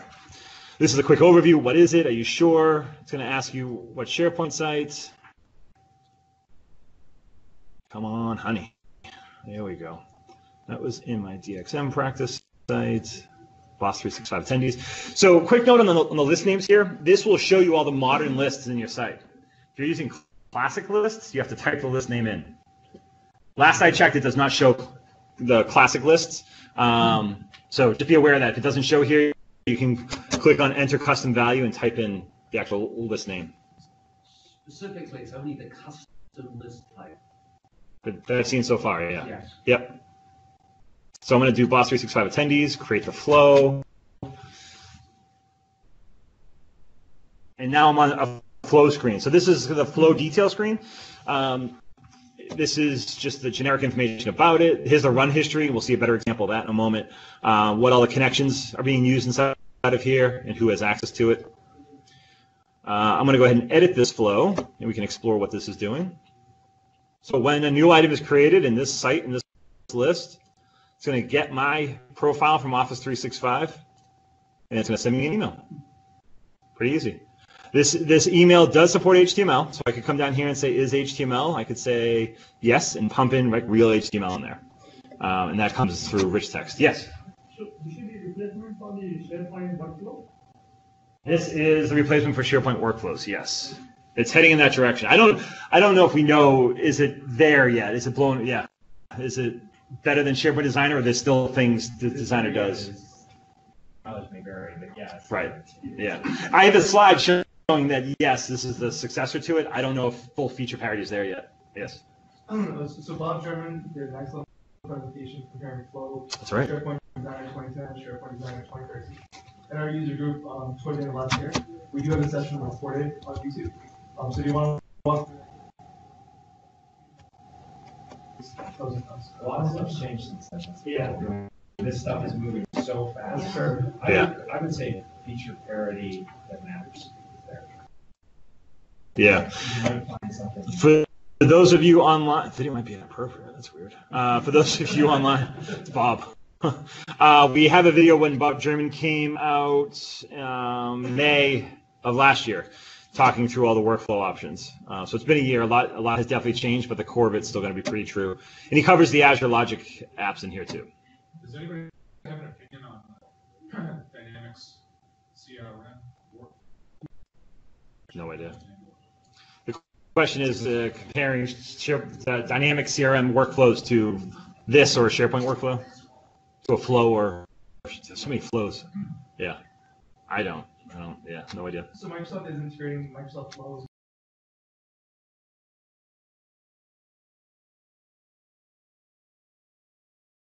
Things. It's part of the direction. That being said, I have used the engine. PowerApps and Flow actually started in the Dynamics. Show dynamic up at the top when you went into Flow. Right. I would not say that it's probably better.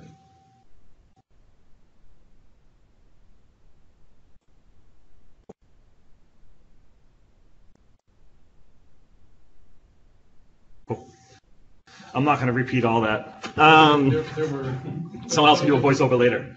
Oh, sorry. Though there were challenges with it, you used to be able to sketch out a SharePoint workflow in Visio. Yeah. And make it happen to some extent in SharePoint. Right. You can't do that yet. Yeah, correct. For the visualizations, I would just say do it in Flow. It's pretty good there. Real quick, we were talking about service accounts and how that's not there.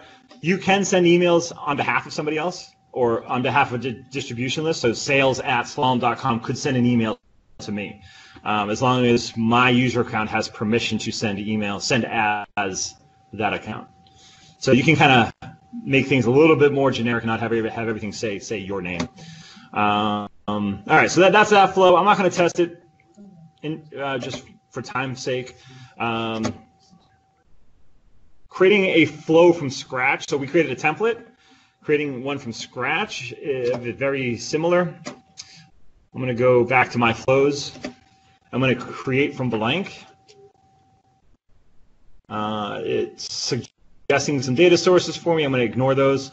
Click search hundreds at the bottom of the screen. And when I hit see more, here's that very similar data list PowerApps was using. So I'm going to select Planner. How many of you are using Planner? Okay. When a new task is assigned to me, I want to be notified. I want to be notified immediately, and then I want an email reminder 2 days later because I'm a slacker and I don't get anything done.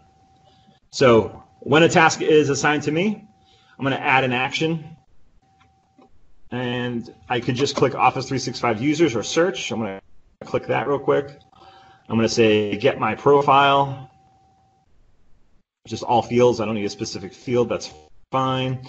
I'm going to give me a notification. So click on notifications.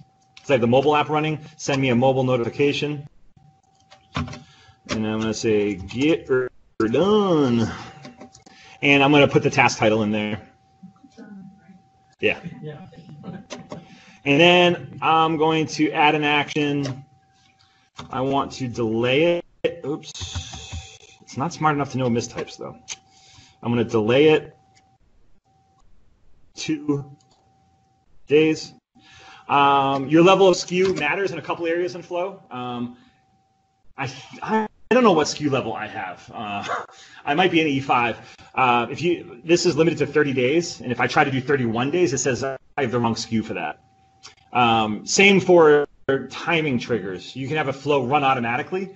Depending on your skew, and the license slide will show this, you might only be able to run it every 5 minutes. If you have an E5, every 1 minute. Yes? There's no question.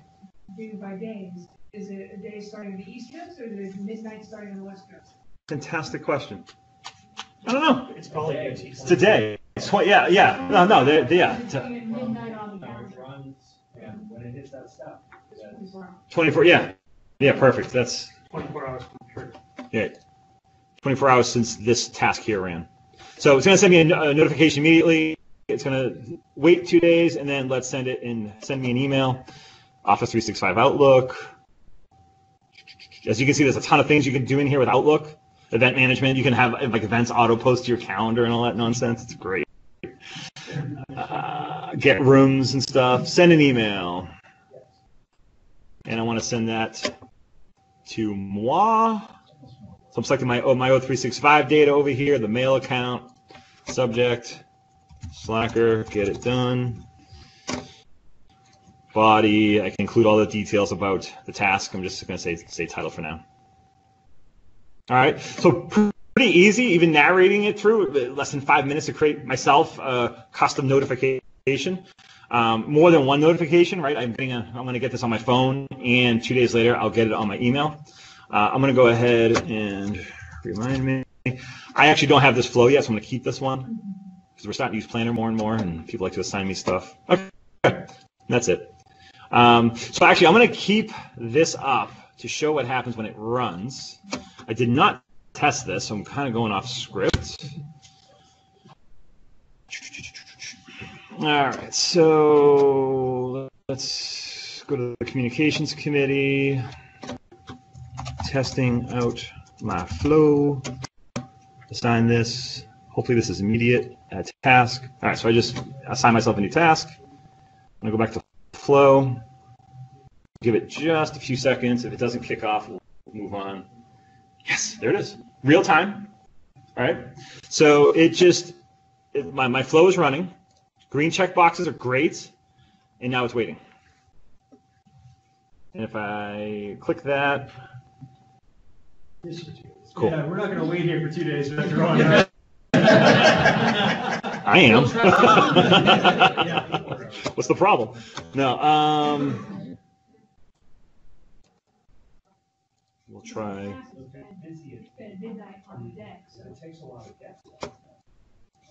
So here's my phone again. We'll see that this is my task right there. And apparently I'm busy on Instagram right now too. That's cool. And now, yeah, this will sit here in 2 days. I'll forget I did this and get an email. So I'm going to hit done there.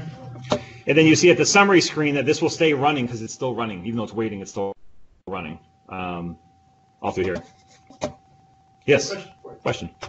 If over the course of those 2 days, somebody goes in and they change the title of that task. No. Because you had it embed the title. So does it grab the title at the beginning of the initiation of it? Yeah. Or will it refresh I haven't tested that scenario. I'll do that now and not wait 2 days. I'll receive the updates and then update my. This is a good blog post. I believe it will use whatever's been cached when the flow ran.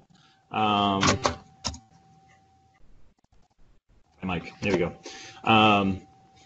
What I would do, is at the end of the 2 days, I would grab the task again and see if it's been completed, then email me. All right, so I would do a refresh that data, but I don't want to do all that right now. So this is a personal flow just for you. Yep, personal flow just for me. Flows for groups, people. You could send this to anybody. So I could send this to my group distro list, any other distro list. I could. No, so what you would do is save this as a template, and they would have to come and import it under their account, because all these connections are using my name, right? So when I say get my profile, it's getting me. Task assigned to me is me.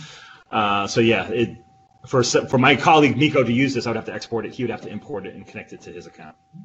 By it depends on the trigger. If the trigger Depends on the trigger, absolutely. It's a generic one. Yep. Yeah, if the trigger was, yeah. Service account. Yeah, so if the trigger was whenever a task is created, I could do an if condition statement there and say if it's assigned to somebody, then email them. Absolutely. And I've done something similar like that before. Okay, so I think this may help. So notify teams of a new group event demo. Is that writing? Notify teams of new group event demo. Okay. So I have a flow in here. Very simple for my practice. So we're using groups. We're using the groups calendar for like PTO and shared events and all that stuff. And there's no integration with Teams yet, right? And we're using Teams for all of our collaboration. So I add an event there. Nobody in Teams knows I had an event. So I created a really complex flow that says when there's a new event in this group, write it to Teams. Right? Super simple, super functional, right? This has helped. This has saved, as one of my colleagues says, I'm out next week, and we were able to have a conversation in Teams about, oh, you're out this week. So a very simple concept, very powerful. And again, no code. I did HTML because I know HTML. You don't need to do HTML, just be plain text. Hit OK to that one. Nice quick demo. The Green Scene app that we were looking at. I want to cover a couple of those. Before I do that, you may notice I have my flows and team flows. You create a team flow by inviting another owner to own the flow with you. So when you create a flow, it's your flow. When you say, I share this with Miko, it's now a team flow. You don't create a team flow first. You create a personal and then share it. Kind of weird. But they can edit it too, right? Yeah, they have full control to it. Yeah. If you attach it to your mailbox. Oh, yeah. He can send emails on my behalf. Yeah. Huh. Forgot about that. Huh. I have a lot of team. Yeah, I need to get rid of some of these now. So this one, Green Scene, How many people can you share that with? I don't know. I haven't tried. I don't know if you would want to share with a lot of people. Right. Because again, it's my connection information. It was a very small number. Yeah. I think you can share it with. Where do you actually do the sharing? When you're in a flow, and we'll jump into this one, there's add another owner over here. Administrators come in and add somebody to this flow? No. Administrators have nothing as of right now, which is weird. I'll show some examples of administration screens. There's nothing that admins would actually want to do. But again, this is my account, right? I don't want the admin messing with my account because then they could send emails on my behalf without knowing my password. Right? That use case applies to administrators. You can't trust administrators. You're all sketchy.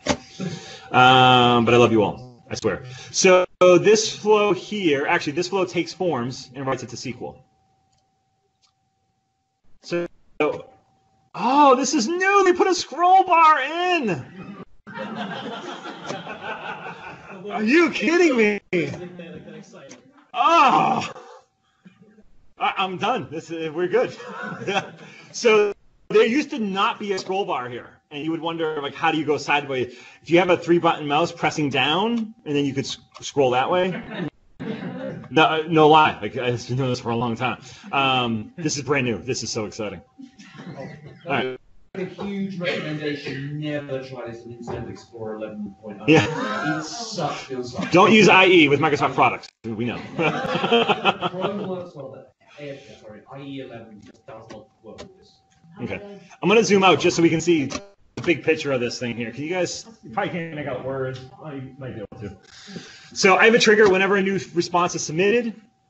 All this does is return the form ID, so now I have to get the form details.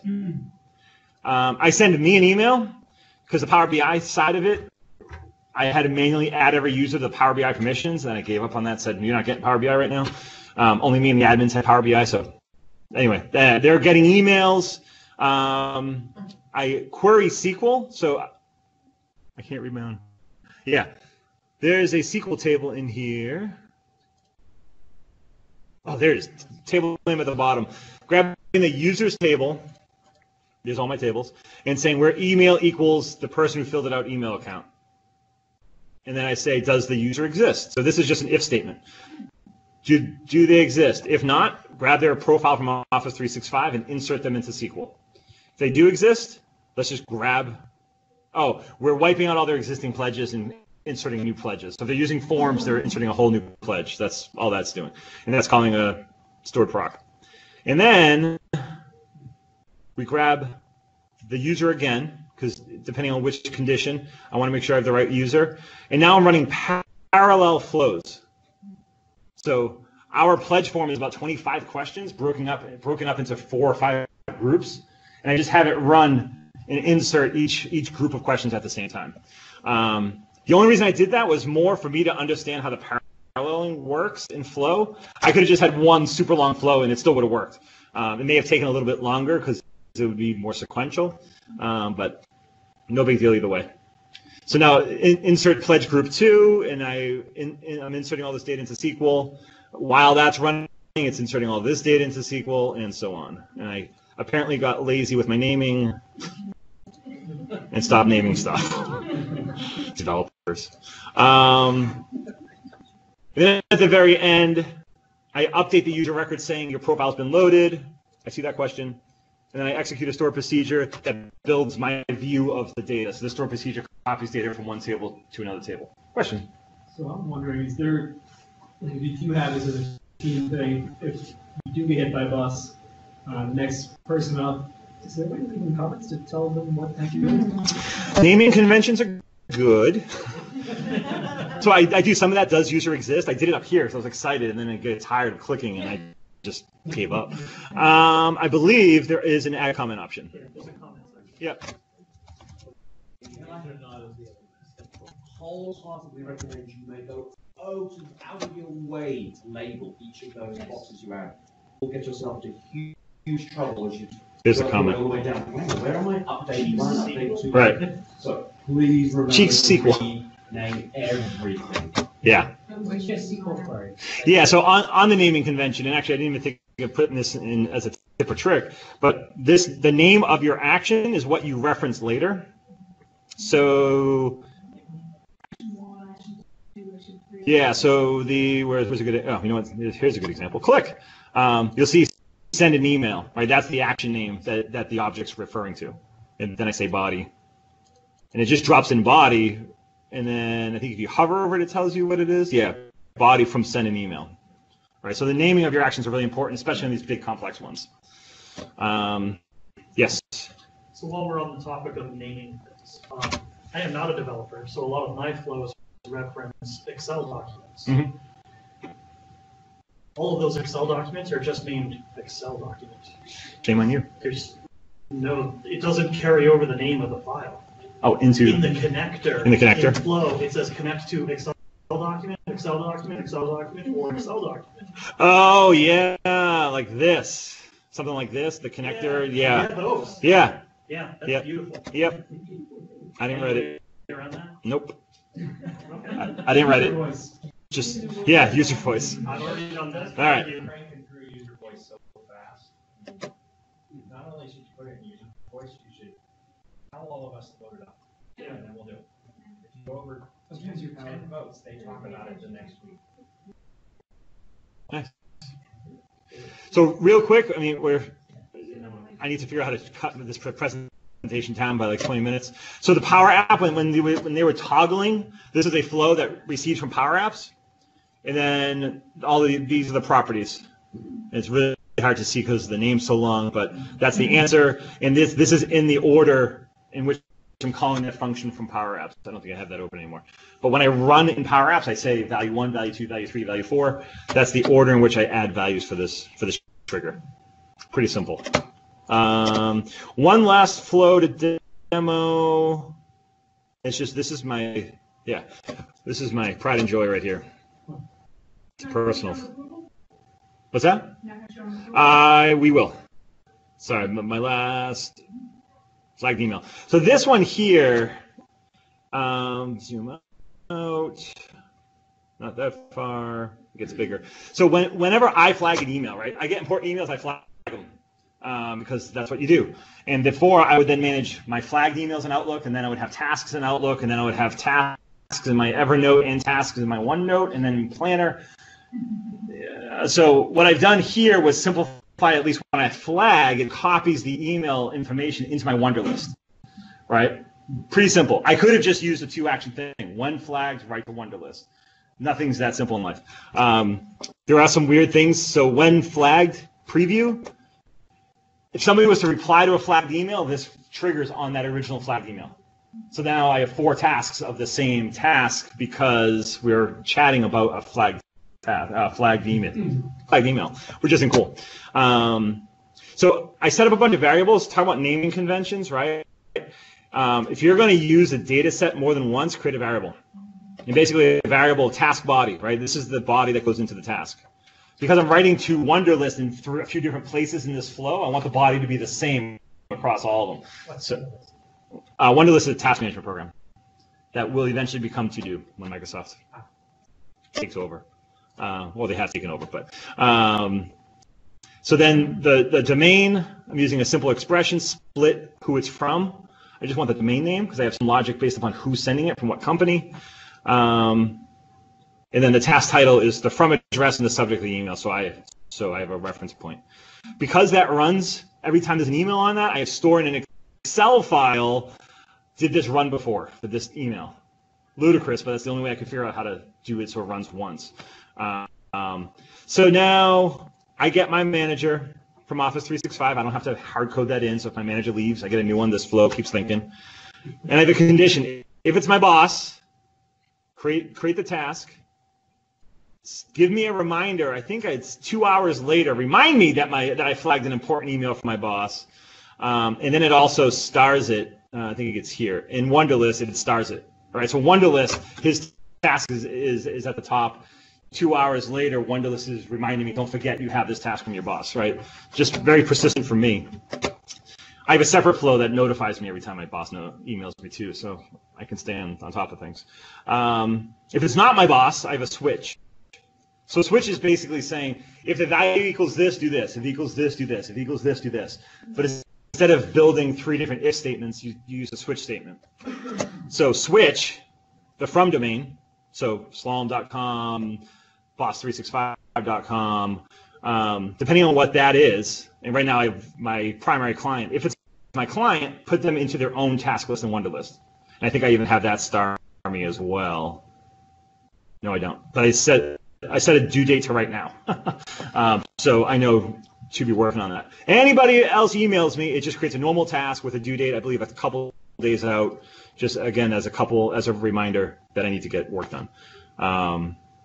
So nice, big, complex task flow, working with a cloud service outside of the Microsoft ecosystem, or at least outside of the O365 ecosystem, and kind of ludicrous as to the size, because once it's all expanded out, it can hurt the screen a little bit. There we go. And if I had more client emails, I would have a lot more conditions there. So that's my baby that I spent a lot of time on. Just like that comic earlier, I spent a lot of time still developing this thing. Close that. Publish that as a template to the store? No, not yet. I have published one as a template. I don't know if it worked. I don't get any notifications. So you'll see here's the run history. At any point in time, I can come in, and what's great about the run history is it tells you all the juicy details. So I flagged coincidentally, flagged an email from Microsoft about this room because they all wanted your name for that sign-in list, right? So I flagged it. Here's the email. Here's all the details about the email, right? So I can see everything that's going on in the flow, all the data that's being moved around. The task body, here's how that translated from all the variables, from domain Microsoft, and so on. Really helpful in troubleshooting. I don't know if I'm going to be able to actually show this demo. We'll see. SharePoint Online, right? So SharePoint Designer is being replaced by Flow. And the big plus here is these approval workflows. The SharePoint Designer workflows were weak. You had to use a task list, and then I never liked it. So Flow has approvals built into it, an approval engine built into it.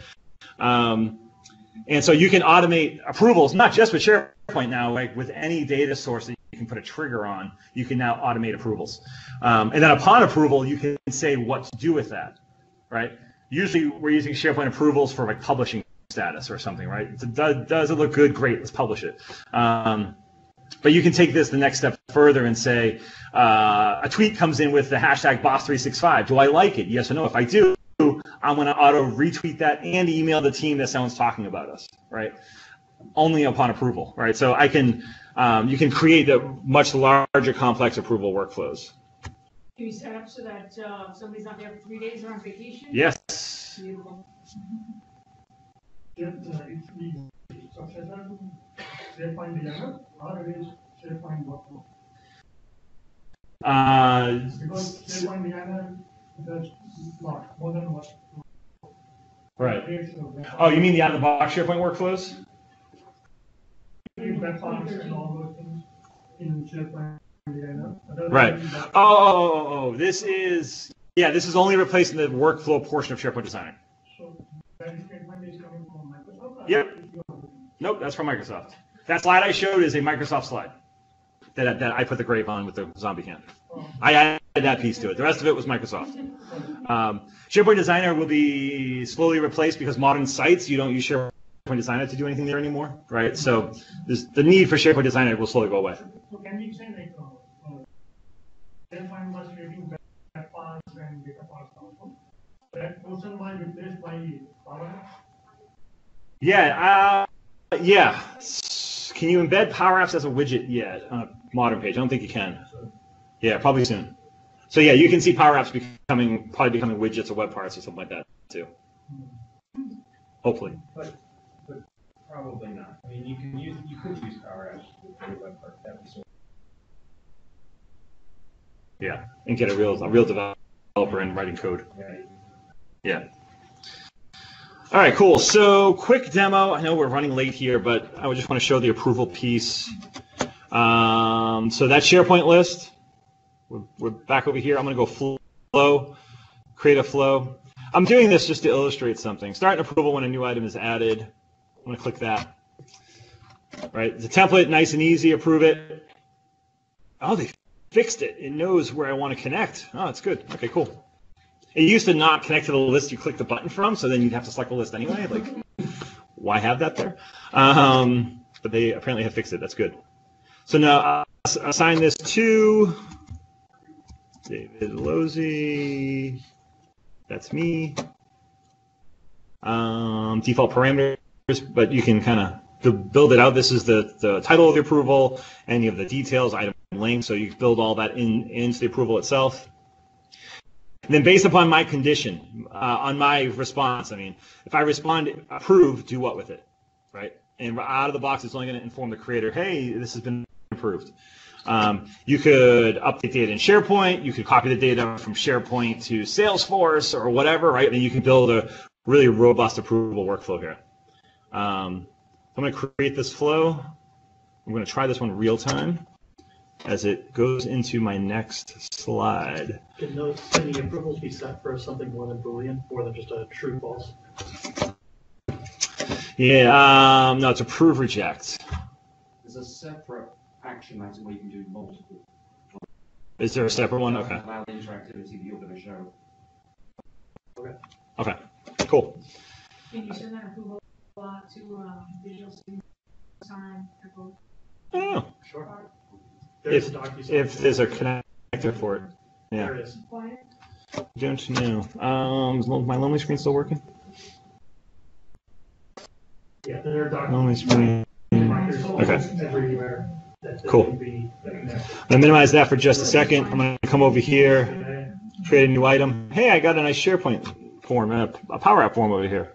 Who did that? Dimitri, Dimitri, 21st. He was referred on LinkedIn. Hit save. I go back to my flow. Hey, it's kicking off. You'll see that now it's waiting for the approval. Truly in real time. Oh yeah. No, I didn't write all this code to fake this out. Yeah. So that is a mobile app. So I have an automation addiction. I have if this then that. I have Flow and I have Apple Workflow and Workflowy. I'm a fan of automation. I'm going to open up the Flow app. It would have notified me, but I don't want to wait. But it should be in my approval list. So this is the mobile app. I can go to approvals, and there it is. Right? I can approve or reject it. I'm going to approve it. And then there's comments at the bottom, way down here. I could click the link and open up SharePoint if I wanted to. Comments. Oh, okay, guy. Confirm. That's now approving the workflow. And if I jump back to that, boom, it's green, and it's approved it, and I should be getting an email. Right? Pretty basic approval workflow, but gets the point across. And so that's the big replacement for SharePoint Designer, especially with the approval stuff. It's mobile friendly. If you weren't on the mobile, when you go to Flow, you'll get an email as well, and you can approve, reject it. When you go into Flow, there's an approval section up here, so you would see everything waiting your approval. I've already accepted it, but I can go to history, and here's everything I've been messing around with. I've messed around with Twitter for a while too. That was fun. So as a user, I can go to one spot and get all my approvals, not just for SharePoint, all my approvals for everything now, right? One spot for all of my approvals, which in my book's huge. So the mobile app, real quick. This is the slide from Microsoft on that. We're just going to dive in and take a peek at a couple things. So the mobile app, I can see the activity feed of all my flows, what flows run when. I can click browse, and I can actually create a new flow on my phone using a template or from scratch, right? All that same capabilities we were seeing through the web browser, we can do on our phone, which is fun because if you're on a half-hour train ride, right, you can mess around and make flows. That's where I got most of my flows from. There are buttons. So I have two buttons here, the create bit.ly. Sometimes I'm reading a website or whatever, and I want to send somebody a link to it, but the link's long, and I just want to be a nerd, so I want to use bit.ly. There's a bit.ly app, but why use the app when you have a flow? So when I click bit.ly, I can paste the URL in here. Flow takes it, runs it through the bit.ly service, and then uses Skype for Business and chats the new URL back to me. Just because I can. Why not? The one I use a little bit more is block out my calendar. If I'm out with coffee with a client or a friend or whatever, and I just like, oh, I need to make sure I block this next hour, I just press that, enter a reason. What was the example there? Drinking. Yeah, I'm going to drink for the next hour. Hit done. Hit done and forget it, right? Flow's now adding an appointment on my calendar right now for the next hour and blocking me off. Here are my flows, and just to prove that I can edit, we're going to edit, block out my calendar. Oh, it errored. That's exciting. Cool. Let's see why it errored. So I can come in here, right? I can click Edit Flow. I get the same interface, not widescreen. It's a lot more intuitive on the phone. And I can come in here and see, I can change all the same settings. Craziness on the phone. But let's take a look at the error message real quick. Run history. Flow failed. And I can jump in and debug and troubleshoot this on my phone while I'm waiting for my train. Create event errored out. There you go. It looks like my create event doesn't have an address or something. I'll figure. Oh, the flow grabs my current GPS location, I think. Or was supposed to. Maybe that's why it's broken now. But anyway, all on the phone. And then the account is just your typical account stuff. Switching tenants. Oh, no, that's not tenants. You can still have to log out to switch tenants. You have to work on that. That's the mobile experience. And again, you need the mobile app to be alerted, right? The mobile notification action requires the app running login with your account. So it doesn't just run through email? No, you can just drop an email action on there and send yourself an You email. can just send your alerts to any other apps that you have on your phone.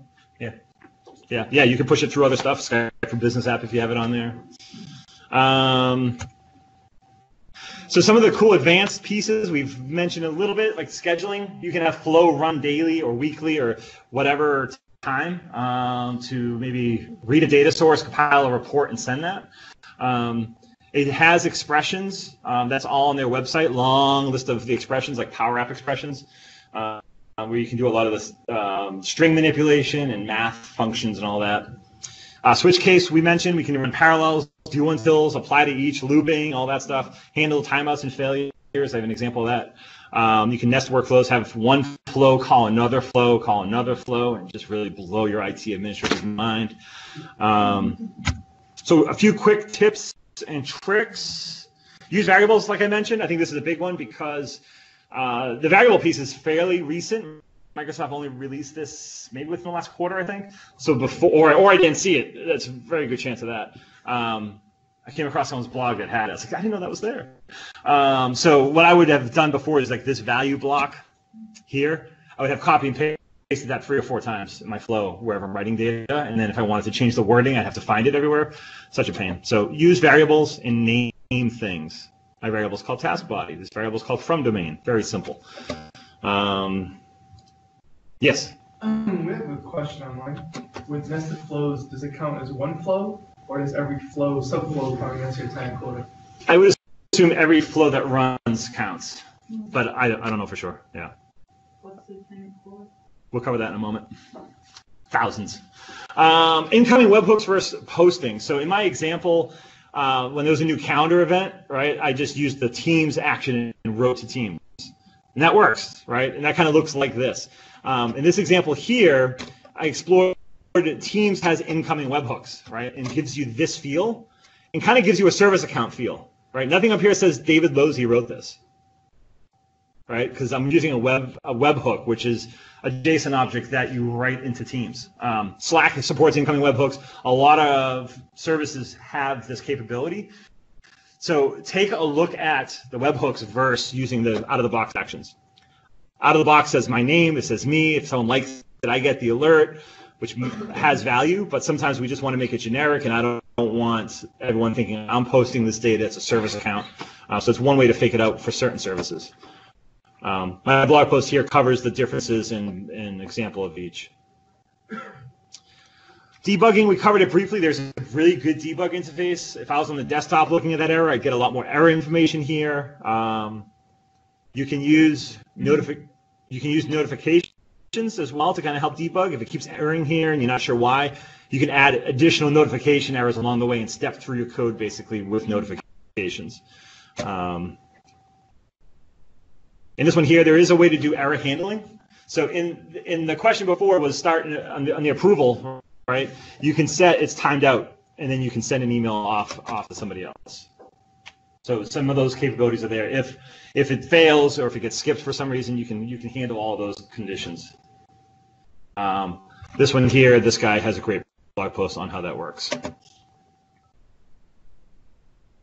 All right, administration. I got like 5 slides left, I think. No, 30. No, I'm just kidding. Administration of it. So you can build multiple environments. So the environments can be really useful if you want to segregate the apps for your user base.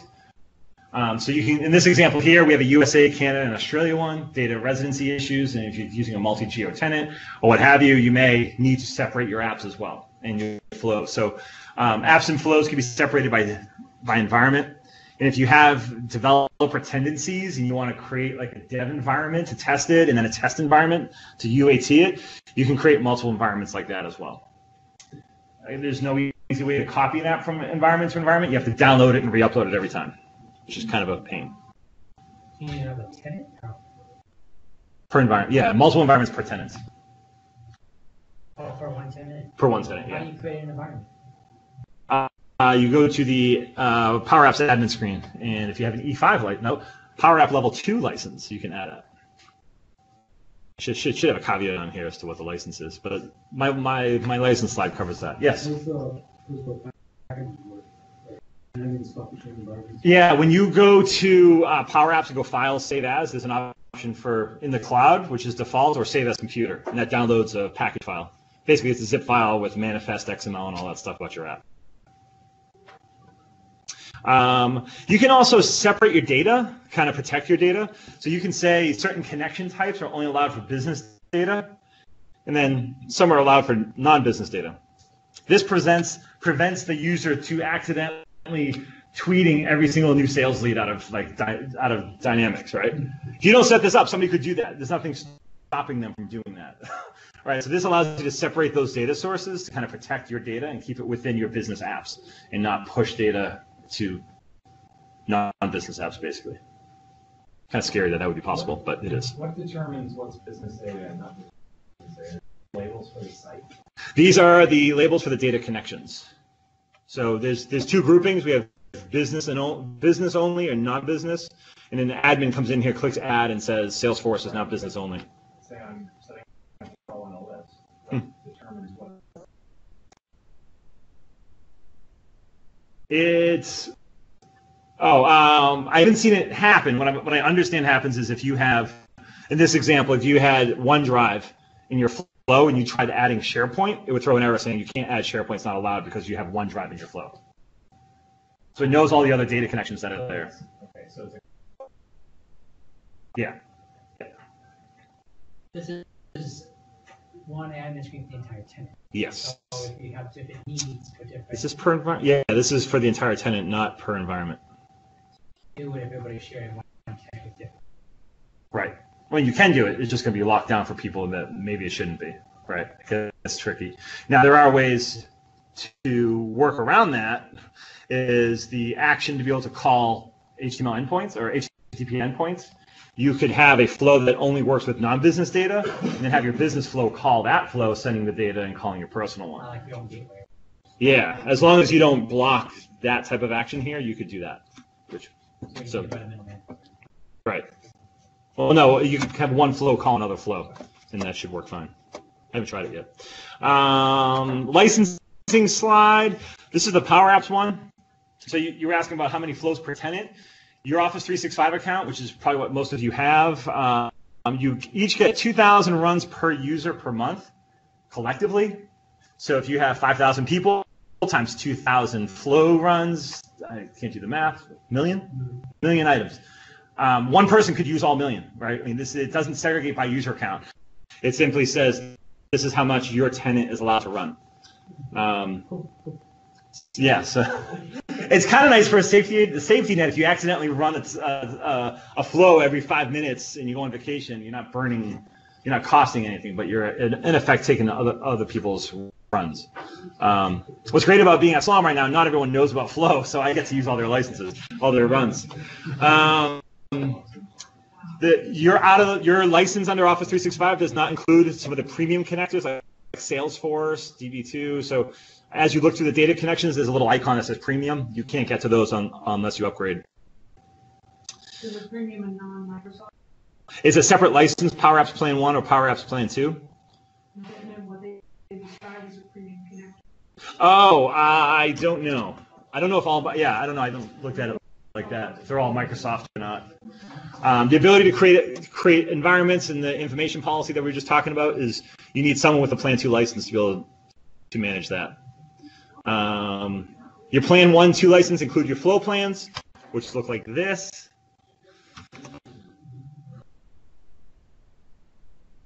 And I had flows on the PowerApp licensing slide. That's what threw me off. Okay, cool. So Flow is available for free. They have a free version, like if this then that. So you could use your personal account and create your own flows. It's limited. You get 750 runs, and the flow frequency is 15 minutes as opposed to 5 minutes for Office 365. And the more you pay, the more you get, of course. And all that uses the same data connection licensing and all that stuff. All right. Whew. I need to cut this talk down. That was long. So it's about automation, ease of use, streamlining you, right? The goal here is that your lives get easier using these products. This is how Microsoft kind of builds it. And I believe it's true, right? Like I can manage myself, I can manage my tasks, I can manage my data a lot more effectively now because I have these tools that are basically free to me as a user, right? I have an Office 365 license. I'm not paying for it. My company is. I can do all this stuff now. So definitely take a look. I hope this was informative enough that you guys can dive into it, feel comfortable enough to at least start playing with it. My resources slide, a whole bunch of good stuff. PowerApps and Flow slides. I had to put my blog in here. I have a page of just my flows. The Ignite session, a lot of this is old now. It's been about a year, I think, since Ignite, so still some good stuff there, but it's pretty old. There's a nice link here about InfoPath versus PowerApps differences. I forget what it's dated, but I stole some of the content there from one of my slides. And that's it. Thank you very much.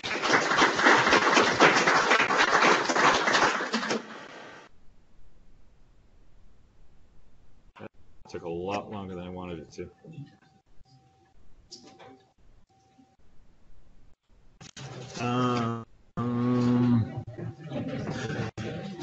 Don't leave just yet. I know it's late, but we have a couple more slides and a raffle. Mike, you gonna come back up, please? Cool. We should still be screening. Right. All right. So thank you for that, David. Very informative. I'm sure Nintex will be calling us very soon. So we have some upcoming community events.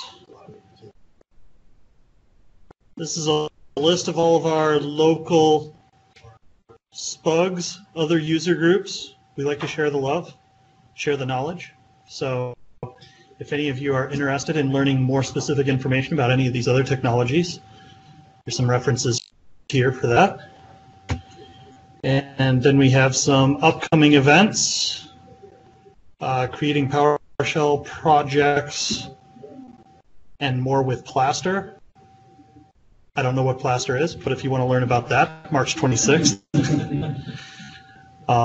Easy integrating a chat box into SharePoint. Oh, that's hosted by Jeff. He's one of the founders of the BASPOG, the SharePoint user group for Boston area. There's a global Azure camp on April 21st, and SharePoint conference is coming May 21st through May 23rd. Anybody know of any other events? No, TechCon's later. This is not TechCon. TechCon's later in the summer. So they're saying I noticed this was for signing up this. Yes, that is true. So you might want to get it up there. Yeah. Fair point. SP TechCon is coming back to Boston this year. We're very excited. Yay. All right. Are we missing anything? I already asked that. Coming up, Mike will be presenting to us a simple survey solution using Forms, Flow, and SharePoint. So kind of an expansion on this, but focusing more on Forms and Flow.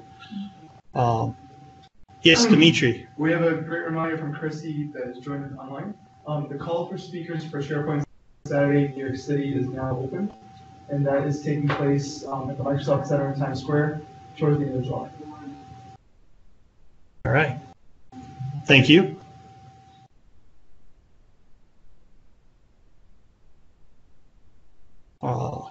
We also have a mailing list. Please feel free to join that. There's a bit.ly link at the bottom of the screen here.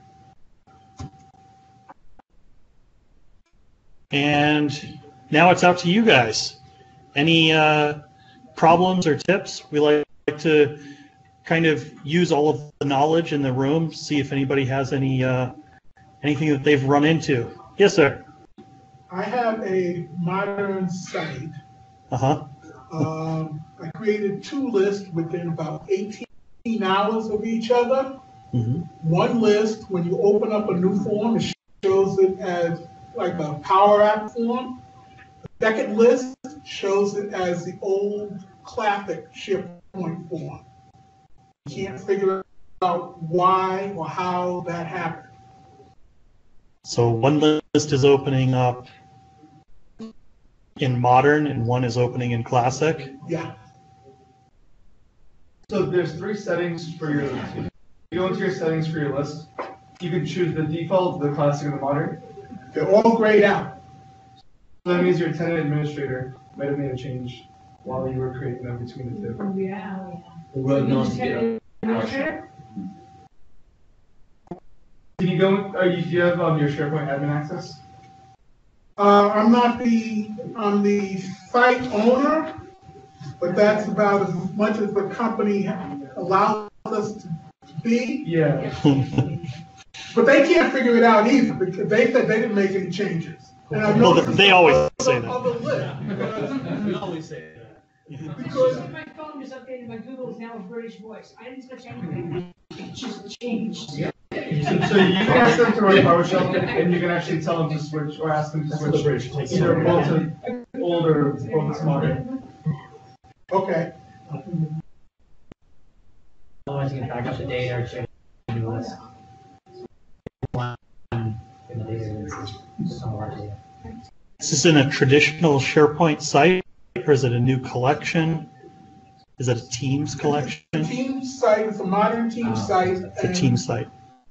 I've gone back as far as December when we started using the modern sites, and we noticed probably in about January that periodically some of the lists, when they get created as a classic. Yeah, we have some good feedback online as well. Surya is asking, are you maybe using a list template that is not modern yet? Like, for example, if it's a calendar list? No, this is just a straight custom list. So the second part there is there might be an unsupported column type that you're using. So at this point, not all column types are supported. Yeah. So I don't have the list off the top of my head, but if you're using like lookup columns or managed metadata, enterprise keywords, not all of those might be there yet. Yeah. Would calculated columns be? We would have to check, I'm not sure. It depends on, so for calculated columns, it gets even more granular, and it depends on what your calculated column is calling up and how it's calculating. Because Microsoft has been messing with calculated columns in the past year, and they broke a lot of stuff that I built. Thank you for that. So I do have a quick thing that I noticed is actually when working on this deck, when I went to it for the second time today, I got a little pop-up on in PowerPoint that said, while you were away, David Lozzi updated this deck. And that's, I think, a relatively new thing, and I thought that was really cool. So nice interaction with the co-authoring capabilities there. Anybody else? Tips, tricks, problems? Things that make you slam your head against the desk? Nothing?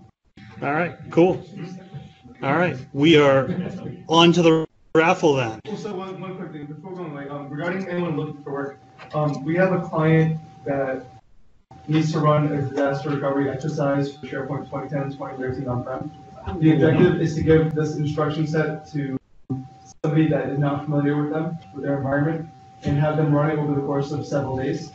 If anyone's a contractor and is interested in doing this and has experience with disaster recovery, we are looking for 2 consultants because we will ask that they're, the DR team is going to spring this at a random hour in the day, so there needs some flexibility there. But it's roughly 40 hours of work, give or take, sometime in May. That could be 100% remote. If you're interested, come talk to me. I'll give you my card and connect offline. Very cool. Anything else? So I'm available for work. I finished a contract last week as a validation engineer, but I'm a BA, PM, validation engineer. I'm getting like the dust knocked off of Office 365. My last couple of clients I've been with, they just barely have Office 365 turned on. Okay. Still looking for Dynamics 365. Okay. 365 resource. Okay, I'll connect with you afterwards. I might know somebody. Anybody else? Jobs, power, problems? All right, let's raffle.